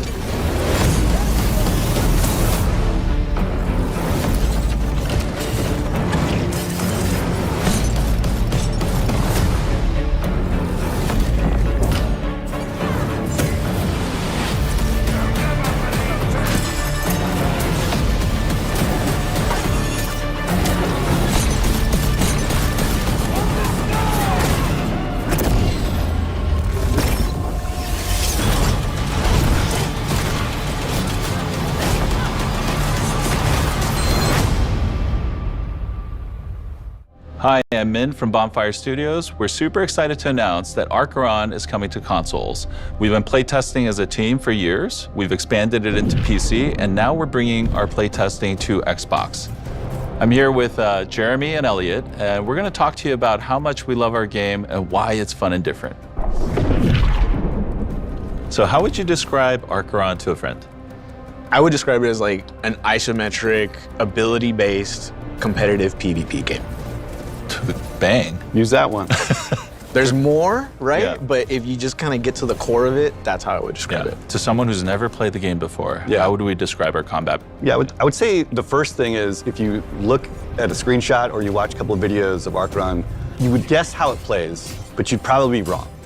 I think the combat in general, it might look like an ARPG or something else like that, but it plays more like a shooter, which is why it's really perfect for a controller. I think that the combat itself is dynamic. The game sense really matters. Your combination, rotation of abilities really matter. Your aiming is very important, and then team play is super critical. I think if players have a foundation in twin stick shooters, I think they're going to feel right at home playing Archeron on controller. You know, the combat is you aim your attacks in front of your character model. There's no aim assist on anything, PC or controller. So accuracy really matters. And because we are an item-based game, there are some items that'll give you like an aerial effect or skill shot ability. So that might remind you more of like a MOBA. And that's where the magic, I think, unlocks is like when you actually start figuring out the movement, knowing what the items are, and then aiming. And that first time you do that Rinchi cleaver leap, and then you land on a player, it's like magic. So we've got these really cool characters in the game called Eternals. They give you access to these different playstyles. Can you tell us a little bit about what Eternals actually do in the game? Yeah, so Eternals were kind of designed to be a synergistic gameplay scenarios. Because we have a loadout system and you can pick different items from different Eternals, when you become a full Eternal, each item is meant to pair well with the rest of the loadout. You made a lot of these Eternals. Like, do you have a favorite child? They're all my favorite. The Eternal that I love playing the most right now probably is Hollow. She's just always been a playstyle that I really liked. Using the wall to separate the enemy, it's super fun. being able to root somebody with the Sneklin special ability and that be the initiator is awesome. Then you kind of sit back and kind of range people down and support your team a little bit more. You can start that way, and I would definitely encourage people to start that way if they find something that they like. But man, at least me personally, I love shattered builds. 2-2, give me 2-2 all day. Right. When you start memorizing what set bonuses are, you're like, infinite possibilities. Yeah. We've got 2 different ways to play. Can you tell us a little bit about Spires? Yeah, so Spires is an arena climb game mode, so it's 3v3. You get your items by purchasing them before you enter a best of 3 match, and you'll repeat that process. It's a super great way to learn items and get item familiarity and get repetitions with things that resonate with you. I know, Elliot, you like Spires a lot. Yeah, I mean, I like both game modes for different reasons, but I think Spires is a great way to kind of warm up to even get into Ascension. You know, like Jeremy said, this could be the nice way you start, and then you kind of graduate into that Ascension mode. I think that's a good segue to jump into Ascension. So, playing Spires, you're getting the reps, you're mastering combat. Right. Now you've learned that, you're jumping into Ascension. What's happening in there? Yeah, so if Spires is all about player agency and selecting what you want and getting familiar with it and getting reps with the things that you're into, Ascension starts you with nothing. And there's 45 other players, 15 teams of 3. You all start with nothing. You need to loot on each floor, find your items, build your loadout, synergize with your team, and at some point, the beacons will call. You're kind of just building tension. Every beacon fight feels like the final fight of another larger scale multiplayer match. The top one has the added tension. And all right, this is for all the marbles. You make it all the way to the top and you win that one. I just feel like that's just peak Archeron. Yeah, it's just how charged you feel when you win 4 fights in a row is just pretty nuts. So we've told you a lot about how fun Ascension is to play. Now we're gonna show you the final fight of an Ascension match from our morning playtest. Okay, you're on your own. Carrot. Go. Green. Gotta back up. No blow. Toker's down. Got a Topher. I'm watching Topher's body. Full healing. Oh. Right there. He's rezzing.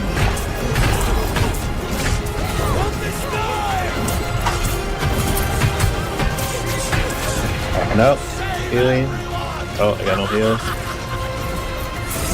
Yes! Yeah, let's go! Thank you so much for allowing us to share Archeron with you today. The game's coming to Xbox very soon in our cross-platform closed beta. We hope you'll join us there, and if you're interested, go to our website for more information. See you in the tower.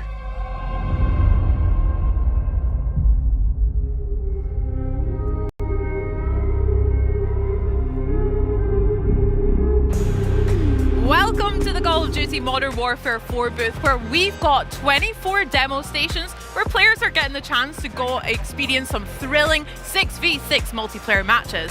Weekend 1 of the open beta kicks off tomorrow, so we'll throw it to Benny, who is standing by with the team from an Infinity Ward, to tell us all the juicy details. So, fresh off the early access beta weekend, Call of Duty Modern Warfare 4 is on the minds of many of us as one of the biggest games of the year. And here, with what fans can expect from the upcoming open beta, please welcome Infinity Ward's game technical designer, Jack Hoppus. Welcome. How's it going? Good to see you, Benny. How's your Gamescom been going so far? Dude, it's incredible. The booths are insane. It's sick to see players playing Modern Warfare here. It's been a great time so far. Yeah, and I want to start off because I know Infinity Ward really find community feedback important. You've been really working on doing that in communication, that you did a tweet earlier today as well. Can you tell us a bit more about that? Yeah, I mean, ultimately throughout both weekends of this open beta, what we're looking to do is find the most feedback and, seeing what are pain points with players, but also what they're really resonating with. So we're doing a bunch of changes, fixing bugs, finding these pain points, these adjustments that we could be doing, and fixing them within beta weekend 1, but we also have a huge amount of changes for beta weekend 2. We're looking at touching everything from aim assist to movement to weapon balancing, to spawns as well. We'll have a full list out at a later time, but we're really looking to hammer down these things for beta weekend 2 and ultimately up through launch. But it's been great. It's been exciting for us to hop in alongside the players, hop in kill block with them. We've got a lot of stuff for beta weekend 2 in terms of new content, Resurgence as well. There's going to be a huge amount of stuff for players to get into. Yeah, I'm so excited. We'll get into a bit of this throughout this conversation as well. And yeah, make sure to keep sending your feedback because I know Infinity Ward have been loving getting that from players. But What surprised you about the beta from the closed weekend?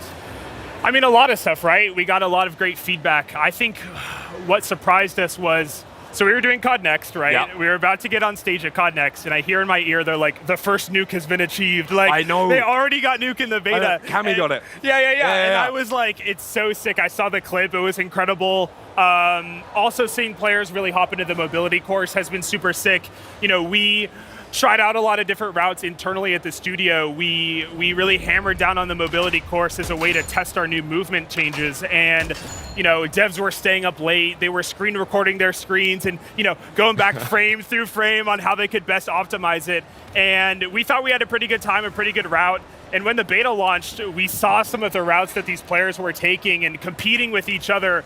And it was incredible to see. You know, it was, we watched back through some of the routes themselves, and what was interesting is the routes themselves weren't super different than what we were internally doing at the studio, but the adjustments and the, you know, reloading, you're like, I already have to go down this ladder, let me reload while I'm falling, and then do a roll at the very end, or, you know, go through this section a little bit quicker by some clever jumps and some clever mantles was super surprising and fun for us to see in the beta. So it's been really fun seeing it online. Yeah, I was obsessed. I was like trying to like even like knife switching, just make sure your melee was out, like shaving every little thing if you can. Exactly. What was your fastest time?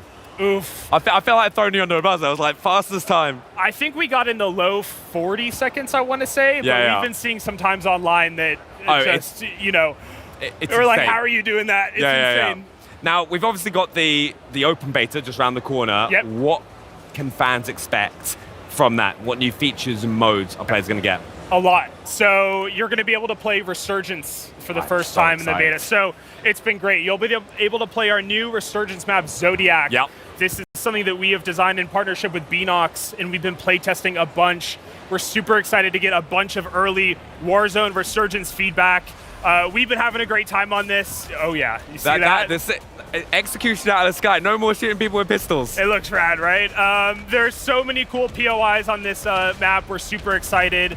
We also have 2 new modes coming alongside Core MP. We've got Hijack, which is kind of this attack and defend tug-of-war style mode where you're fighting over this data spike in the middle of the map, trying to plant it on the enemy comm station and gain points for your team.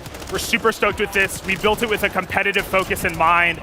It's been getting sweaty at the studio. We're excited for players to get their hands on it. Yeah, I've been in those like studio play tests. They get competitive. Right? Everyone's shouting at each other from across the room. Yeah. Now with this mode as well, I just saw it. He just like threw it into someone, like almost like a throwing knife as well. Yeah. So you wield the spike. It actually takes up the spot of your lethal equipment, and you could either throw it onto the tower, the comms tower, like you see right here, or you can walk it in.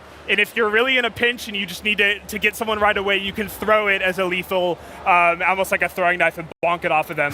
I can also see people throwing it across to each other's teammates, a bit like kind of like American football. Yeah, exactly. And you saw in the clip maybe for a second there, you can actually shoot it out of the air as well. So if you're really clever and really quick on the sticks, you can actually snipe it out and block, playing almost defense for your team. Oh, that's class. Another big thing that's changed gameplay with Modern Warfare 4, something new that we've seen, is Apex attachments. Yep. Can we talk a little bit more about those? Yep.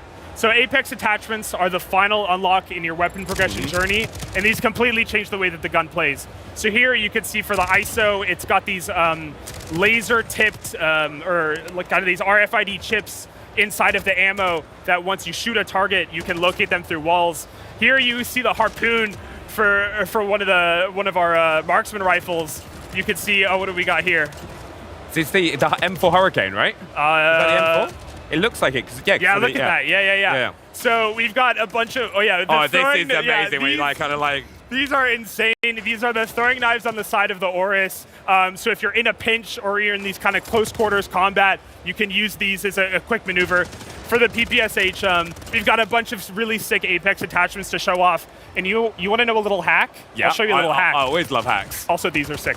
Hack is you could actually, if you're playing gunfight, a bunch of our loadouts include the Apex attachments for the weapons. So if you want a sneak peek of them, just queue up some gunfight and you'll be able to play. Give them a little go. Give them a go. Before reaching the max level. Yeah, so, that's the hard thing, because like working way through. And like I really liked one of the features when you rank up weapons in multiplayer, that some of the attachments will also unlock on the other guns. Yep. Yep. So we really wanted to streamline the weapon progression journey this time around and have it be incredibly satisfying where, hey, I already unlocked this attachment on my M4 and I'm leveling up a different rifle. Yeah. Why do I need to unlock it again? We're just going to let you skip that level and go right on to the next one, making, that first level up, unlock a bunch of attachments, and then progressive weapons down the line, you'll be skipping levels left and right. Now, multiplayer is obviously such a huge part of Call of Duty, and Modern Warfare 4 is really trying to advance that. Can you tell us sort of more of the vision for Modern Warfare 4 and what innovations that we can expect? Yeah. I mean, overall, our vision with multiplayer for this game was to make you feel like you are having the most fluid, grounded experience that you can in a Call of Duty game. With this means that we never want you to feel like you're stuck in an animation or you can't do something. We never want the game to tell you no, right? Yeah. So you could see this in moments like our new mantling system. Previously, mantling used to kind of be this animation where you felt like you were lumbering over a surface. And now, you can mantle into a slide, you can mantle ADS, you can actually cancel your mantle as well, getting out of it early if you see something and you want to bail out of it early. So our philosophy with multiplayer this time around is to give you the most freedom that we ever have and have it be the most fluid, grounded, and really polished multiplayer experience that we've had to date. And a lot of that comes with feedback from the community, right? Like what we've been doing with the open beta, or with the early access beta last weekend and the open beta this weekend, is to really see what players love and what we can really polish upon for launch. So that's really been our guiding light, is following what we find to be is true and listening to the community as well. Yeah, I think it goes back, like the community sending feedback, kind of making those changes, and also getting in the mobility course so you can like perfect that movement. It really does help. Yeah.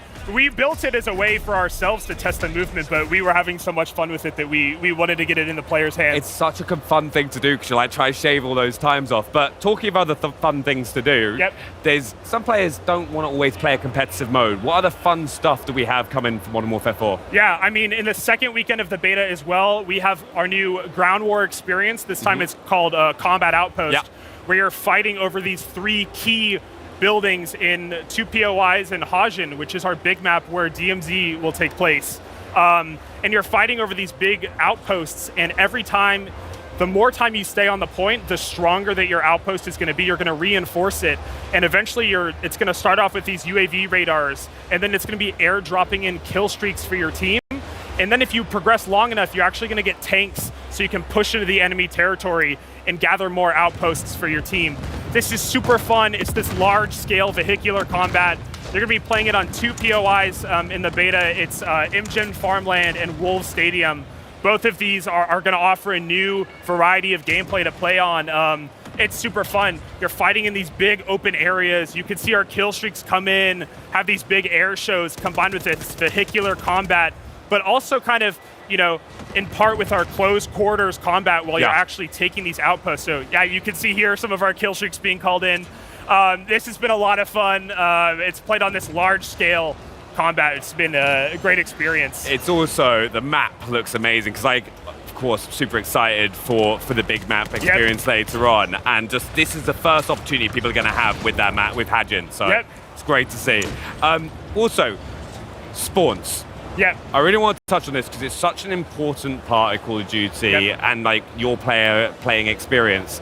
Can you tell us the approach for that with Modern Warfare 4? I mean, we've gotten a great amount of feedback from the beta, and it's clear that some of our spawns need tuning. So this varies from mode to mode, but what I can say is that we've been in there with you guys in the beta. We are looking at more than just the data. We're looking at the feedback. We're playtesting a bunch of the studio right now, and we've got fixes incoming for spawns, and it's definitely something at the very top of our priority list to work alongside the players, to feel it with you guys, be in the playtests. And it's something that I can tell you right now, we're definitely working as we speak at the studio to make sure that this is perfect, not only for beta weekend 2, but for launch as well. It's definitely something that we are going to continue to work on. Yeah, I'm really excited. And I know you guys play an absolute ton. Like you were saying, we were chatting earlier, you've played over 16 hours in a day already. Yeah. So, no, I'm super excited. I just want to say a big thank you because obviously Modern Warfare 4 here has been making a huge splash. It's great. You can see all the fans queuing up, playing, getting the experience, and seeing what we have on offer. What's one thing as well that you're most excited about with Beta Weekend 2 coming up for players? We got fun new maps coming in. We got Lithium, which is a new 6v6 map, which I love. I'm excited to welcome in more players into the beta itself. You know, we're gonna have a huge suite of players jumping alongside with us. Players will get to play the campaign again as well. That mission is incredible. It really sets the tone for the story and the cast of characters that we really want to show off. And honestly, just hopping in alongside with you guys, it's going to be, you know, we at this studio, we're hearing this feedback, we're gathering it all, but we're also playing alongside you guys, which has been great. Yeah, I'm just determined to try and get a nuke at some point this weekend. Because like you said, Cammy dropped the first one during COD Next, which was insane. It was insane, I'm telling you. You got any tips? You got any tips on how players can go ahead and get that nuke? I don't know, just be coordinated. Don't play too risky, you know, if you want to get that nuke. But, I mean, we saw it at COD Next. We saw it way earlier than I thought we were going to see it. It happens. It's incredible. It happens. I'm excited because, like, obviously Ghost is going to be available with the beta weekend too. That might help with the UAVs, so I'm excited. Yeah, they're going to reach 10 new levels as well. You're going to level up to level 30. New perks, new field upgrades, new equipment, new kill streaks, new stuff for player progression. So hit that level 30 as well, and there's a lot of fun stuff for you to play. There's so much. You've got multiplayer, resurgence. You've got the big map kill block, single player. Campaign. Got a lot of stuff. Yep. It's got to be the biggest beta ever. But Jack, honestly, thank you so much for coming and talking to us. Like, I really enjoyed it. I'm really excited for the weekend. And yeah, make sure you get involved as well. But yeah, thank you so much, Jack. Yeah, thank you. Now, today we've seen the future of gaming, from horror to racing, from sims to first-person shooters, and everything in between. And there is a ton to look forward to, including more than 15 titles available on Xbox Game Pass. Plus, with the biggest games coming to Xbox like Minecraft Dungeons 2, Gears of War E-Day, EA Sports FC 27, NBA 2K 27, Fable, Call of Duty Modern Warfare 4, and Grand Theft Auto 6. No matter where or how you game, the best place to play is on Xbox. Now to a psychological survival horror game with a unique retro look and feel. Fight and survive against the ominous presence slowly consuming this 90s Polish town. This is Holston. Wczoraj przyszedł faks. To jest głębsze niż ubojnia. Większe niż nowa trójca. Znów mu odjebało. Ktoś tu jest? Halo? W trójcy jedyny na przebłaganie.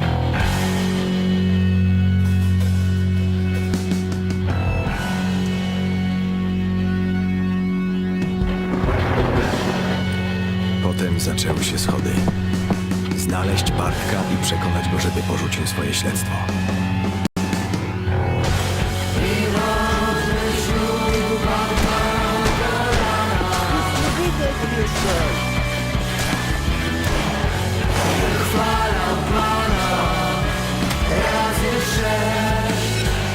Wiem, jak wiele przyszedłeś. To w tobie jest paskudna skaza. Musisz się z nim zobaczyć.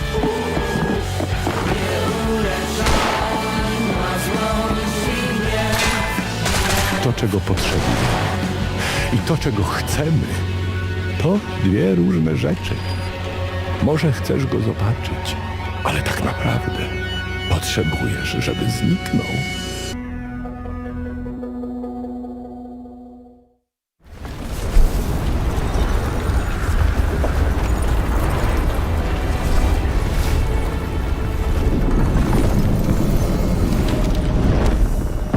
Hello guys, today I'm excited to share a closer look at Tides of Annihilation through our first hands-on demo and story trailer at Gamescom.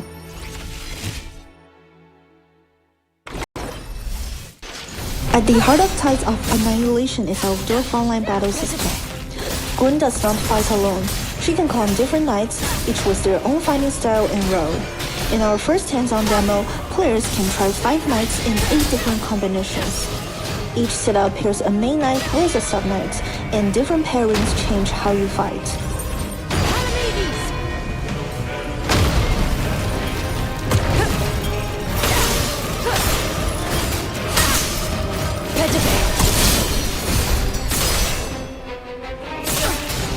Try this.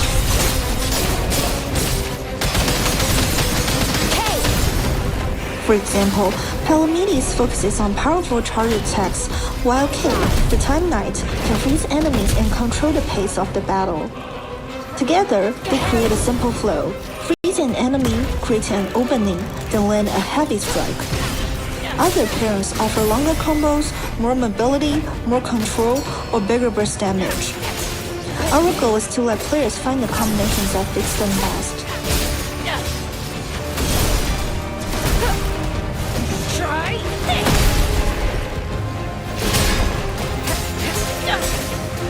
Gabby!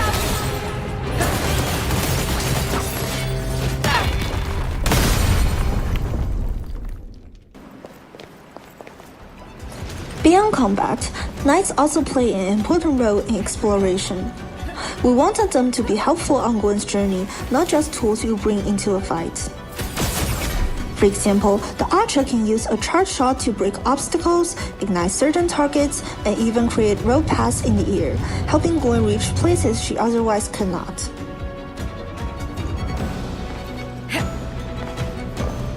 These abilities makes exploration feel more active, while staying true to what makes each knight unique.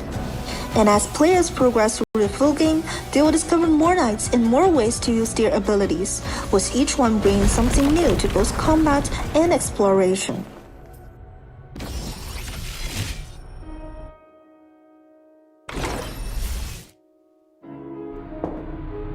While the knights are a big part of Tides of Annihilation, Gwen is still at the heart of the story. Our latest story trailer at Opening Night Live shows an earlier side of her, before she becomes the fighter players meet in the game. At this point, Gwen has just been separated from her sister and thrown into a world consumed by the fog. She's not trying to save the world, she just wants to survive and find her sister. That changes when Guinevere tells her that she carries the power of King Arthur and may be able to command both the fog and the knights. But if you wish to reclaim London, you must harness the fog. Her words, "teach me," mark the moment she decided to step forward. By the time players meet Gwen, she is already stronger and more determined. But her journey is only beginning.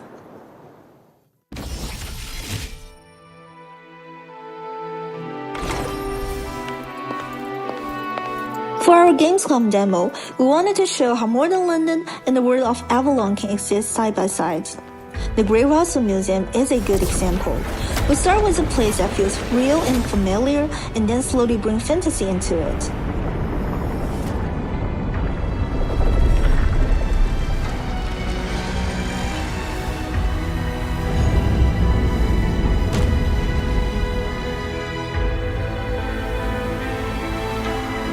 As players move through the museum, they begin to see that change.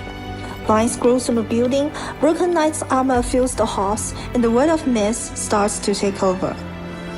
We also expanded areas like the Chinese, Egyptian, and Japanese galleries, while keeping the identity of each space. Later, places like the Book of the Dead, Folded Realm, and Reflection, the Grey Russell Museum takes players much further into the fantasy side of the world. What ties it all together is what we call apocalyptic romance. A world where modern London meets ancient legend and where destruction can still feel beautiful and full of wonder.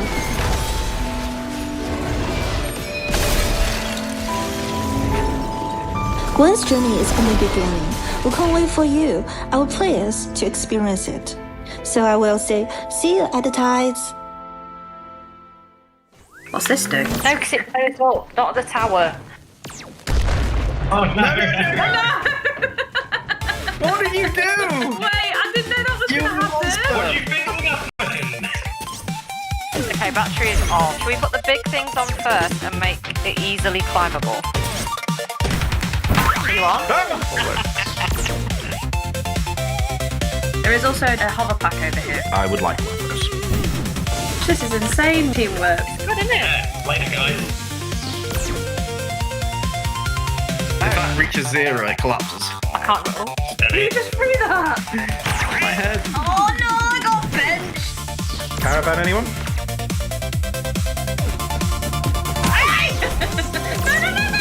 No, let go. One car, please. I want a bat, but not like as hot as.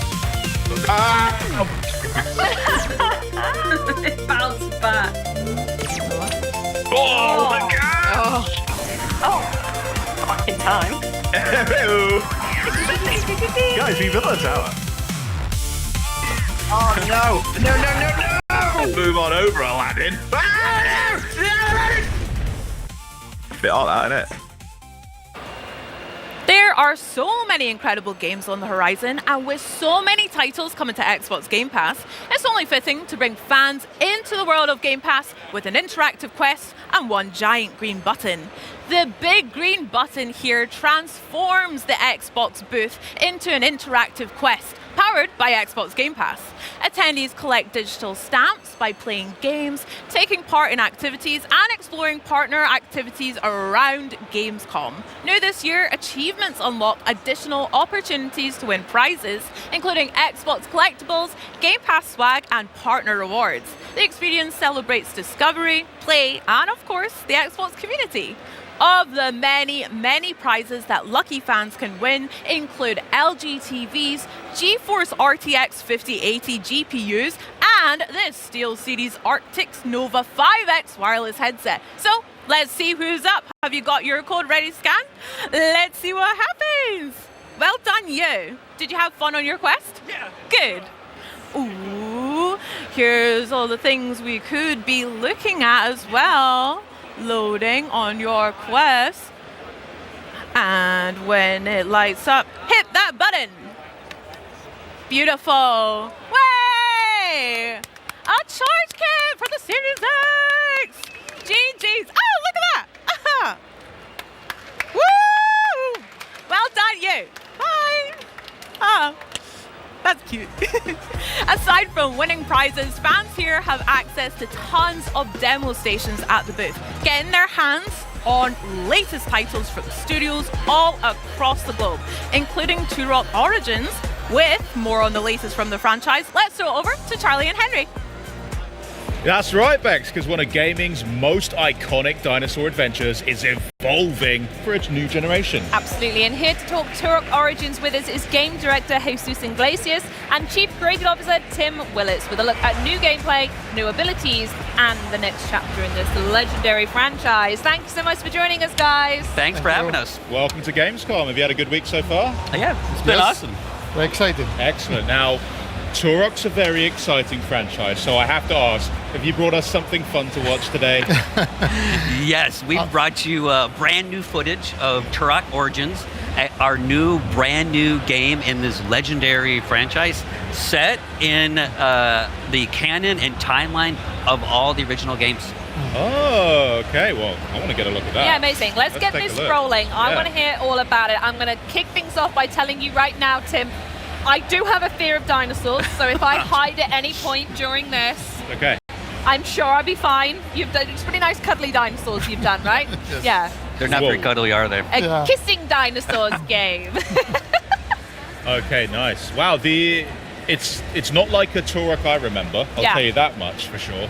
Looking very modern, but I did see immediately at the start you swapped from first person to third person and back. Yeah, right. This is something that we wanted to introduce in the game.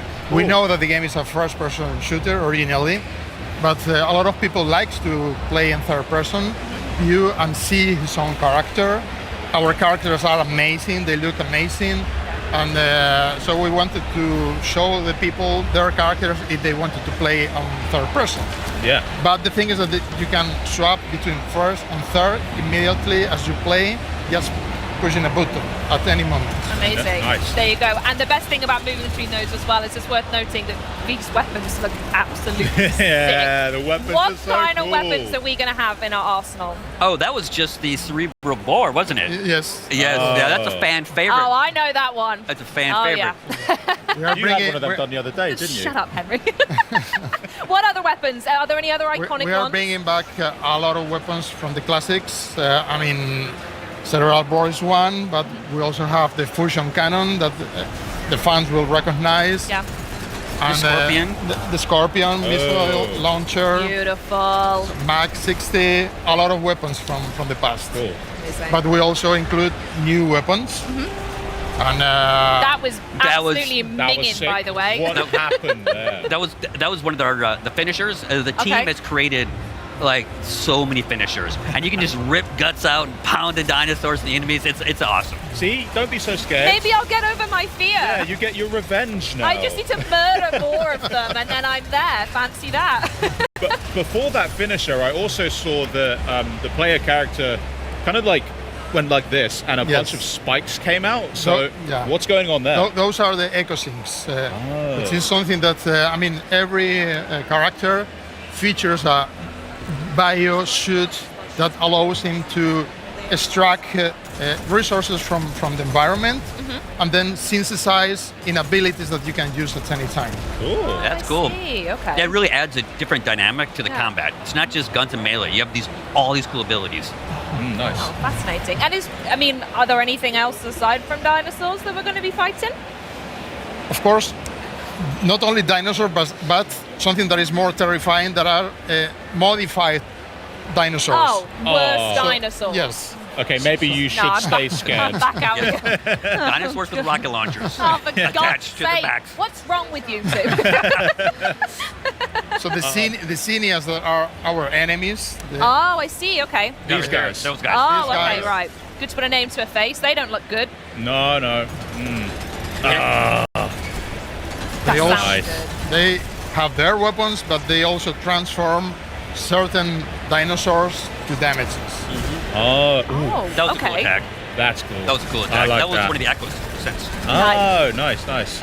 I also saw before we dropped into this area, there were like these bulbs, like plants that you could destroy, and it kind of opened up the environment. So, did your team kind of work both the combat and the environment together to make a whole experience? Yes, as you see, there are plants in different colors. Those plants you extract the DNA, and with that you can get resources like shield, ammo, or also resources to improve your gear as you progress in the progression system. Cool.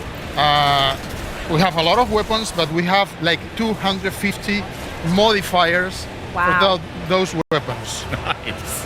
That can drastically improve or change the behavior of your weapons. I like the idea of you guys having like a whiteboard in the office and just coming up with really weird ways to modify weapons. And go, Tim, I've got a good one today. It's a rocket launcher with another rocket launcher on. But I don't know, it does something else stupid as well. That's it. Right? There you go. Yep, Just that's does how it something works. stupid. There you go. Perfect. I can work with Oh, you, Tim. that's a cool finisher. Oh, that's finishers, which is a very important part of the game. Yeah. The original games, they were really gory, but we have gone a step forward, and we have introduced like 200 unique finishers that you can perform with different melee weapons like this that you see right now. That's sick. I've also seen that the Xenia as well. There are different kind of I suppose enemy types for them as well, because some of them have like Much more guns. tactical. Yes. Yeah. Yes, but- which adds a really good dynamic. You Yeah. have these crazy dinosaurs, but then you also have the Xenia that can dodge and cover and flank you. So it adds a much more dynamic to the combat. Nice. Okay. Very nice. And I've got to ask, what are primal forms as well when we come to Turok Origins? What do they do? The primal forms are the classes. Okay. What you typically identify as a class, but in this game they are connected with the Native American culture, which is very important on the lore of the franchise. So every class corresponds with an animal: raven, cougar, and bison. And each one has different abilities, of course. And Do you have a preference, Jesus? Which one would you be? I'm very aggressive cougar, which is the specialist He on is on definitely weapons. a cougar. That's true. Yes. Yes. Tim, are you a cougar as well? No, I'm more of a raven guy. Yeah. I'm small. Nice. Okay, lovely. No further questions, Your Honor. Absolutely dug me that as. Honest to God. Okay, what's going Yeah, on what's here? this? Can I just say also, the game looks beautiful. Oh my goodness. Yeah. I love the foliage, the density. It looks so cool. What this guy got was what we call the essence of his class. That is kind of ultimate ability that is also related to the class. Cool. Yes, which happens.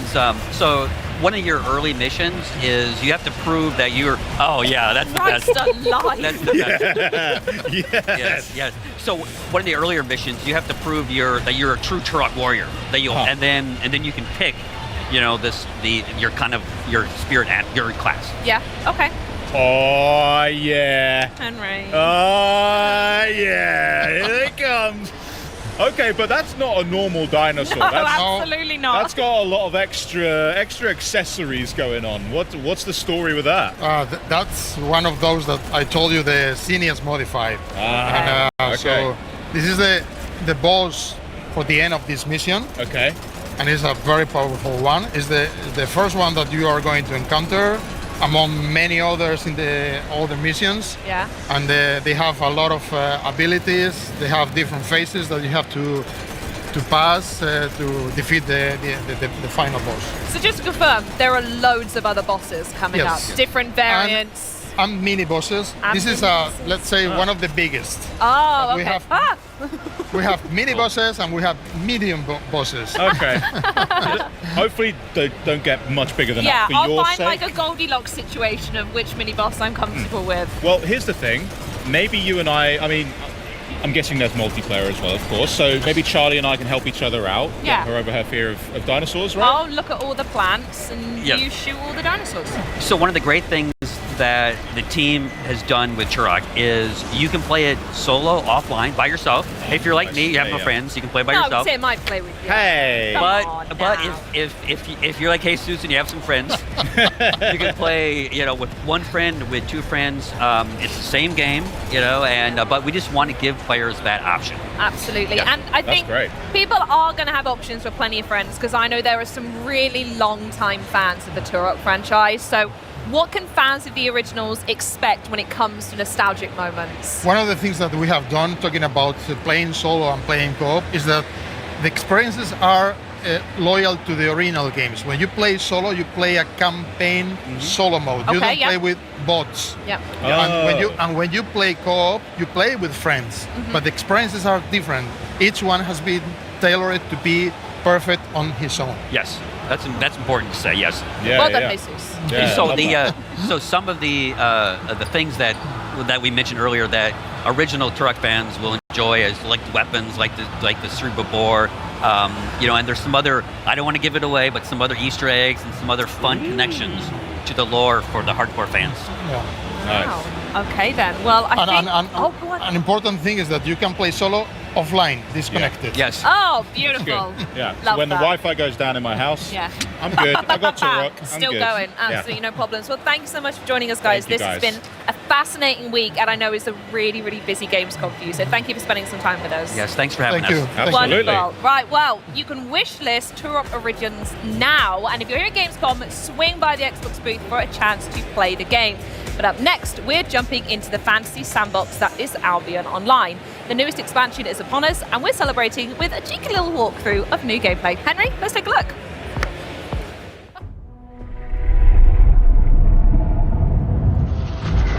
Discover an ancient realm above the clouds of Albion. Upon entering, alone or with a party of up to 20 players, you will find yourself on one of many islands scattered on the outskirts of the map. The goal? Fight your way to the bosses in the middle, guarding valuable loot. The islands are interconnected through ley lines, to activate which, you will need a keystone. Your party makes quick work of the keepers guarding it. Now you can progress further inward. But be careful. There will be other players who will be matched to compete for the very same treasure. Pay attention to the ley lines opening in order to anticipate the movement of your opponents. Even if some of your team get knocked down, unlike other areas, they can't be executed immediately. Instead, even one last remaining player can revive the group. And so, the adventure continues. The final challenge of this map, a ferocious Drake. The fight wasn't easy, but the rewards are worth it. Among the regular loot, you can also find a new kind of map, activating which will lead your party of 20 players into an entirely new raid dungeon. Battling numerous Keeper and Ashborn enemies, and finally, make it into the lair. Here, the biggest and most difficult PvE challenge in Albion awaits your group.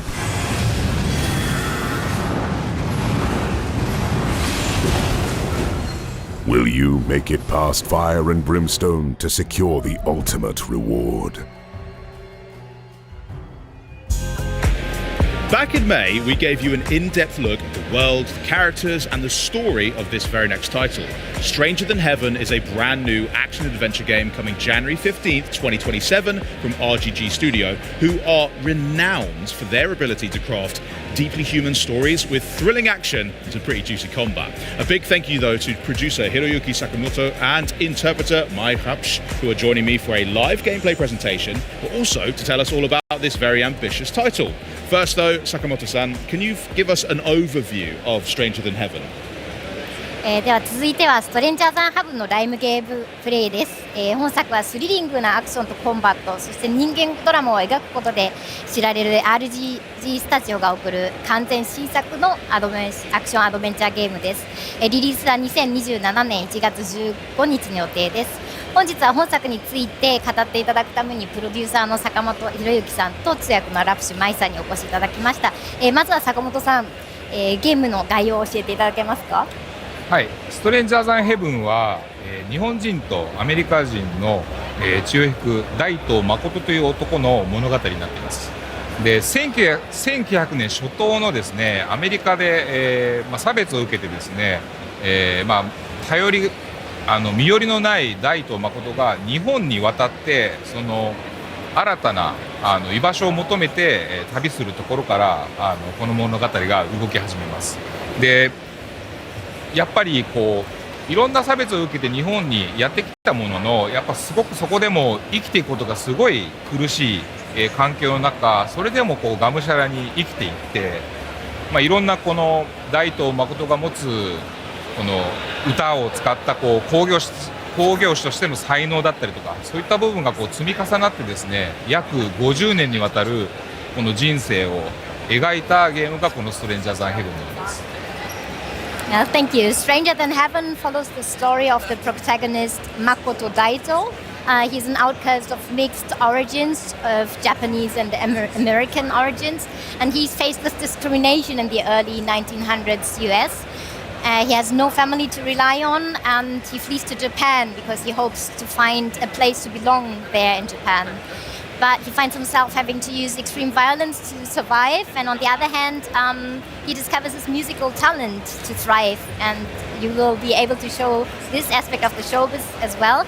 And his whole life spanning across 5 immersive cities and 50 turbulent years of Japanese history between 1915 and 1965. Wow, it sounds like a really quite enthralling and captivating story to be able to play through. And many of RGG's previous titles are quite known for showing depictions of more modern Japan. So what was it like to have the chance to take people back to an era like 1915 and other mid-century eras?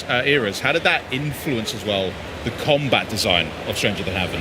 すごく面白いセッティングですね。RGG スタジオの過去作はこう現代をとてもリアルに描くことでも有名ですけれども、今回は1915年という、こう歴史を遡って、プレイヤーを、過去に連れていくという体験がされましたけれども、これは、コンバットデザインにもどんなような影響を与えましたか？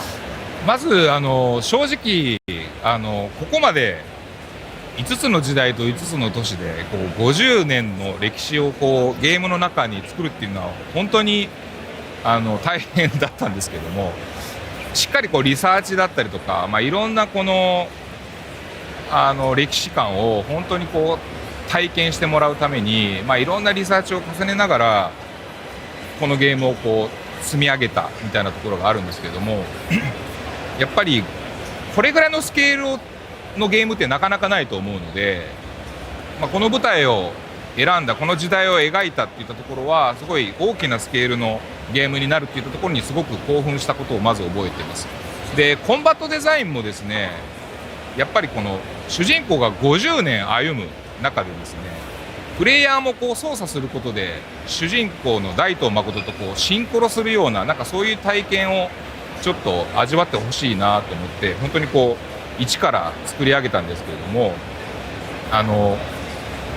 主人公が年取るに従ってこうプレイヤーが例えばこうなんでしょうね、こうナイフを使い続けるとナイフマスターのようなこう能力、そういうこうスキルが身についていったりとか、その50年っていうゲームの尺に合わせてゲームコンバットシステムもうまく連動したようなゲームに、しています。So to be honest, the difficulty was on a whole different level than all the titles we realized before, because this time we had to spend over a time of 50 years. So we were depicting 5 different areas, and we had to conduct research, a lot of historical and cultural facts, and we had to create all the necessary assets from scratch. So there was nothing which we can build upon. But I also remember feeling very excited about this fact because everything was new and we knew that we would be able to create a very unique game, one that lets players really experience the whole protagonist's life over a large scale and large time span. And this is also depicted in the combat design. We focused on creating the most visceral and most intuitive combat design so far. So to combine that with the protagonist's abilities, they evolve over time, and also the skills of you as a player evolve over time. I think we managed to truly create an engaging experience. So for example, if you start using a knife in the beginning, it might feel, you might get used to it, but your knife proficiency increases over the time, and you will be able to unlock special abilities too. And when you will evolve and mature together with Gaito Makoto, the protagonist. Yeah, it definitely sounds like it's a journey you'll take together with Makoto-san. Well, I'm really excited to see what you have brought, but why don't you tell us a bit more about the demo that you've actually brought for us? じゃあこう主人公と一緒にプレイヤーも成熟していくという感じですね。面白そうですね。今日はどんな、デモを持ってきていただいたんですか？はい、ストレンジャーズ・アンヘブンは今回このゲームズコムで初めてこう一般向けのプレイヤブルデモをこう展示させていただいてるんですけども、まずはこの先ほどコンバットシステム、新しいコンバットシステムでこの本当にこう左右独立して操作するこの新しい操作感となんかこうフィードバックみたいなものをまず味わってもらいたいなというところと、実際5つの時代5つの都市っていう舞台っていったところがゲームの本編の作りなんですけど、その中からこう3つ小倉と呉と南のこの3つだけ、ちょっと触りなんですけれども、なんかその舞台もちょっと味わってもらえるような、そういったデモ構成になってます。So Stranger Than Heaven is playable at the gamescom to the public for the first time. Nice. With a demo focusing on the innovative combat system this time, where you can independently play the left-hand side and the right-hand side of Makoto Daido's body. And we'll showcase that in a minute. Throughout 3 of the 5 expansive cities and eras, you will also experience them in the full version. So namely Kokura, Kure, and Minami. Okay, nice. Well, let's go. Let's see what we got.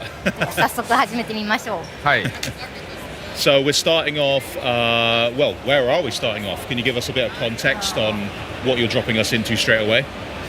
どこから入るかちょっと補足説明してもらえますか？はい。まず最初は1915年の小倉という舞台から始めていきます。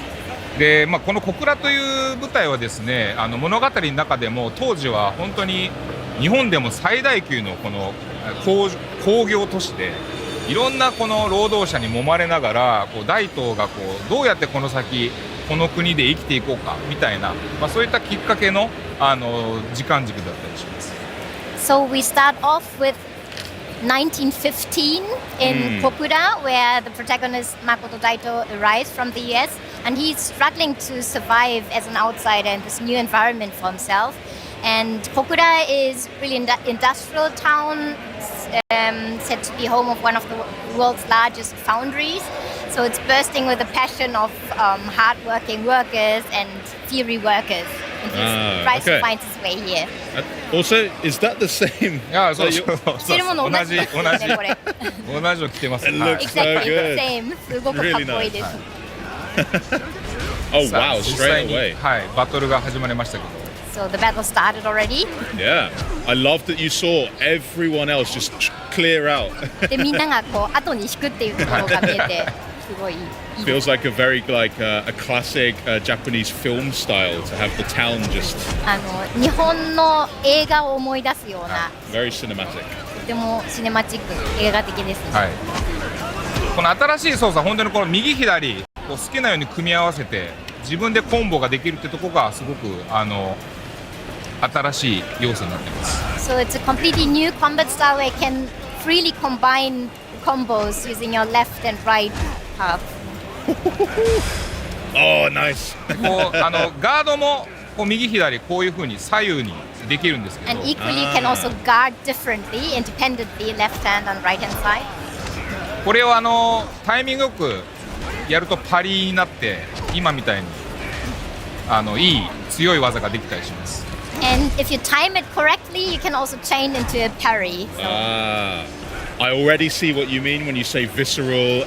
This combat feels like there's a nice weight to when you land a hit as well. すごい没入感してすごい正直にこういろんな動きが伝わるっていうのが分かります、ね。そうですね。左右こう思った通り押すとこういう技が出るっていうのはものすごく直感的になるので、最初はもちろん慣れはいるんですけれども、これがこう慣れてくると本当に今までのボタンと違ったような操作感で遊ぶことができます。 So it's really intuitive. Like you would punch with your right hand if you press the red button, and it maybe needs a bit of time to get used to this new feeling, but then it's really immersive and really intuitive. Nice. Whoa. じゃあまずは destroyed. はい。じゃあ次のはい舞台に次はクレっていうステージになります。And we dive on to Kure. It's the next stage. And is this also a little bit further ahead in time? これは時代も少し。はい、時代もクレも先ほど1915年だったんですけれども、クレは1929年。で、はい。We were in 1915 and Kokura, now it's 1929. Nice. So maybe now we'll also see, like you were saying, that sort of refinement of his technique with fighting will be a little different now as well. じゃあちょっと大東誠の戦いの技術も熟練してきたという。そうですね。見た目もやっぱりこう変わって。クレになるとまたこう違った環境下でこう大東誠がどう生きていくかみたいなところに変わって時代の移り変わりもはい。Exactly. You can also see the time has changed on his face and on his appearance. Yeah, in total, the fashion is different. ファッションも違いますよね。And also the whole setting, it looks like a different era already. More industrialized area. Yeah. もっと工業化が進んでる感じですね。武器も先ほど素手だったんですけど、こういう両手を持った武器だったりとか、あとはその片手を使った武器だったりとか、全て12種類ぐらい武器の種類はあるので、それをこうどう選んで改造していくかというか、それでも能力が変わったりとかします。It also changes in terms of the weapons. So in total, you can choose between 12 different weapons, and either they are used by one hand with the right hand or with both hands. So also the maturity and the skill level of how to use the weapons, they will progress. Amazing. Why is this guy so enormous though? He's absolutely. なんでこんなに巨大な敵なんですかね、この人。敵もすごいこれぐらい大きいボス敵みたいなキャラクターもいろんなバリエーションがあるので、バトルも本当にこうしっかり遊べるような、設計になっています。Yeah, so there are lots of different enemies, also like boss style enemies already in these, and so it's also exciting to play against different strong enemies. Yeah, I also see that the boss, he's got like a smaller cutlass, but he's also still able to hit with his fist as well. Is that something that Makoto can also do if he was holding a single-handed weapon? で、敵の方も左手はちょっと怪我してるけど、まだ右手で刀をこう振り回せるように見えますけども、大東誠も同じように片手でいろいろ攻撃できたり。今は両手武器なんで、こう両手を使ったこう操作がこう左右独立でこう違う攻撃が出るんですけど。Yeah, right now he's holding a weapon which has to be used with both hands, but of course there are also weapons where he can only use one hand and the other hand is free to guard or to punch or whatever. Very cool. And then also the way that you'll use the weapon that you have. I suppose it's understanding which end is for which hand, knowing this is maybe better for quicker, this is better for power attacking maybe. Is that kind of how it works? あと武器によってはどっちサイドを左手で持ってどっちサイドを右手で持つかとか、どっちがより強い攻撃ができてどっちでガードできるかとか、そういうのも左右。基本的に片手武器は右に持って左手はこう素手攻撃なんですけど、武器は武器の強さがあるんですけど、素手は素手の強さみたいな、そういう組み合わせをこう自由にプレイヤーが考えてこう攻撃を選べるみたいなところが、すごい自由度のあるコンボ設計ができるっていうのがすごい売りだと思います。So the combat design is really quite flexible. So especially when you use one-hand weapons, which you will hold in your right hand, you can still decide, okay, how do I want to use this weapon? What do I want to do with the left hand? Do I want to punch? Do I want to hold a different weapon? So it's really very creative also. Wow, the fashion is real nice now. Yeah. Fashion was very Oh my god, he looks so good. So, also, it's now raining. I wonder, the combat already seems quite deep. Before it was snowing in the previous era, now it's raining. Does that also have an effect at all on any of the combat? 今雨が降ってますよね。その前も雪が降ってるシーンがありましたけども、これもまたコンバットスタイルに何か影響するんですか？コンバットスタイルというよりかこう天候が変わることによってこの町の住民たちの様子が人通りが減ったり、お店が閉まったりとか、この舞台に対して影響が出る要素があります。また天候だけじゃなくてこの時間帯昼だったり夜だったり、その夜にしかいないような強敵だったり、この辺りはすごい一つの舞台にとってもいろんなこの探索要素があります。It doesn't necessarily affect the combat style, but the whole setting. So if it's raining heavily, there will be less people on the street, or shops will be closed, etc. So not only weather, but also when you get more advanced, you can also choose at what time of the day you want this play to be staged. So if it's at night, then also there will be less people or different people walking around. So. That's fascinating. This guy, he's smaller, but I have a feeling he's going to be tougher.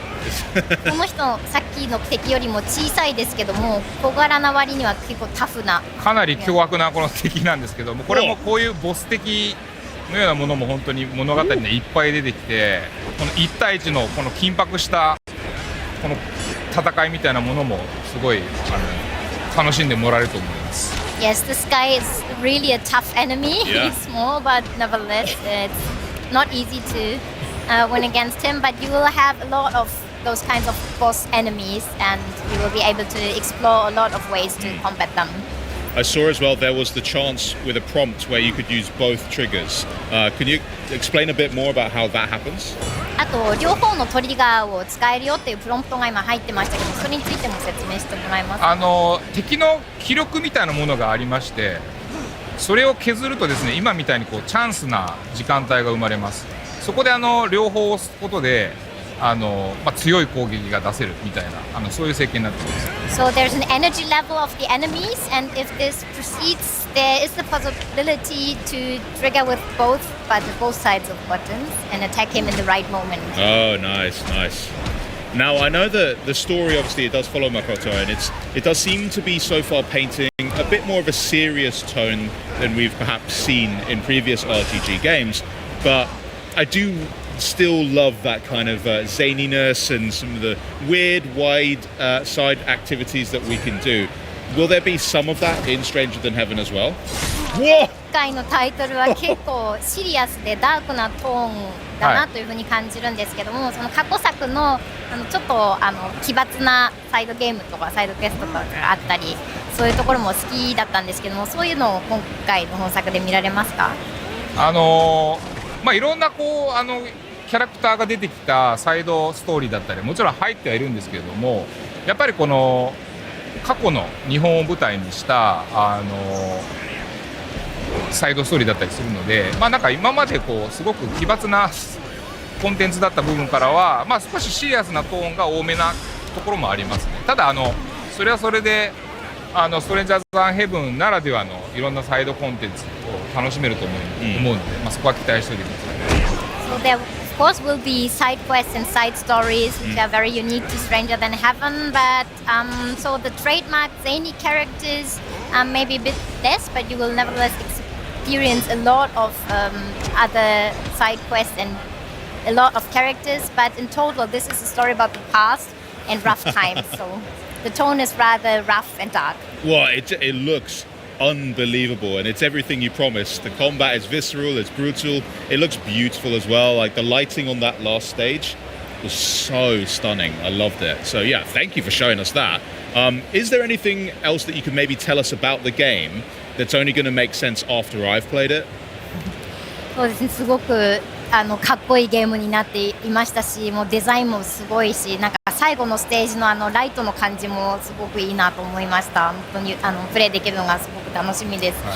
プレイしたらすごくここが楽しめるよっていうもの他に何かありますか？そうですね。やっぱりこのストレンジャーザンヘブンって一人の男の50年の人生をこう描いたゲームなので、これだけのこのスケールのドラマっていうのはなかなかないと思います。で今回デモでは本当にそのコンバットの新しい要素をこうピックアップして楽しんでもらえるっていうデモだったりはするんですけど、やっぱりこう本筋はその一人の男生涯を描いたこのナラティブゲームをきっとこう味わってもらって、本当に新しいドラマ体験ができると思うので、そこを一番期待してほしいですね。あとはそのまだまだ音楽を使ったショービズの要素とかもこのバックに遊べる要素として、いろんな楽曲も用意してますので、そこをこう含めて、魅力を感じてもらえれば、すごく嬉しいと思います。So as far as I'm aware of, I think there are not many games that span the whole life of one single man. Yeah. So this is, in that sense, a really epic drama you can experience. This time with the demo, we just picked up 3 different stages, 3 different cities, to showcase also and to show you what it feels like, what it looked like. But of course, really this epic drama you will only experience by playing through. So I hope you will be able to experience and are looking forward.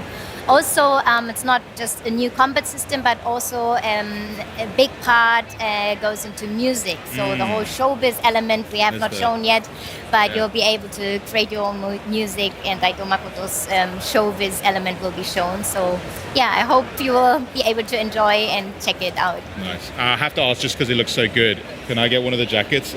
すごいかっこいいのであえて聞きますけど、これってもらえますか？どこかで手にできますか？まだねこれしかないんで。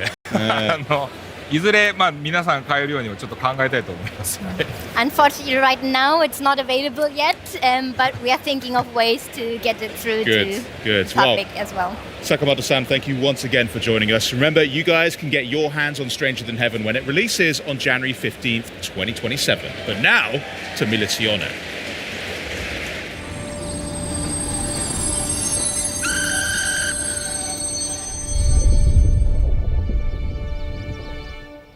Where do you think you're going? You're not allowed to leave this town.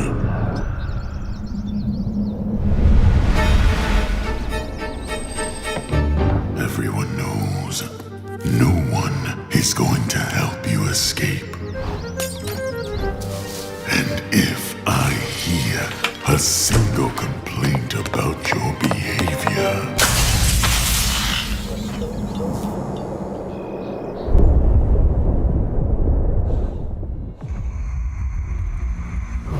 this uniform forces me to see the worst in people.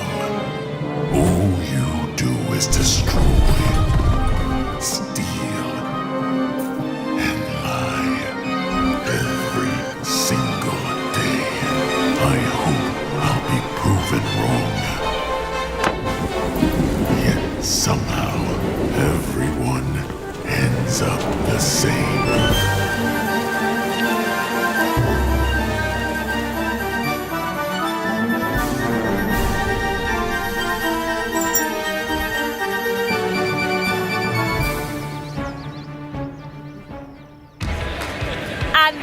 Is our show. Over the last 2 days, we've had the privilege to feature over 40 games. Charlie, over 40 games made by some incredible teams from all around the world, and they're all coming to Xbox. Plus, with 13 games coming to Xbox Game Pass that we showed you just today, your library's about to get real full.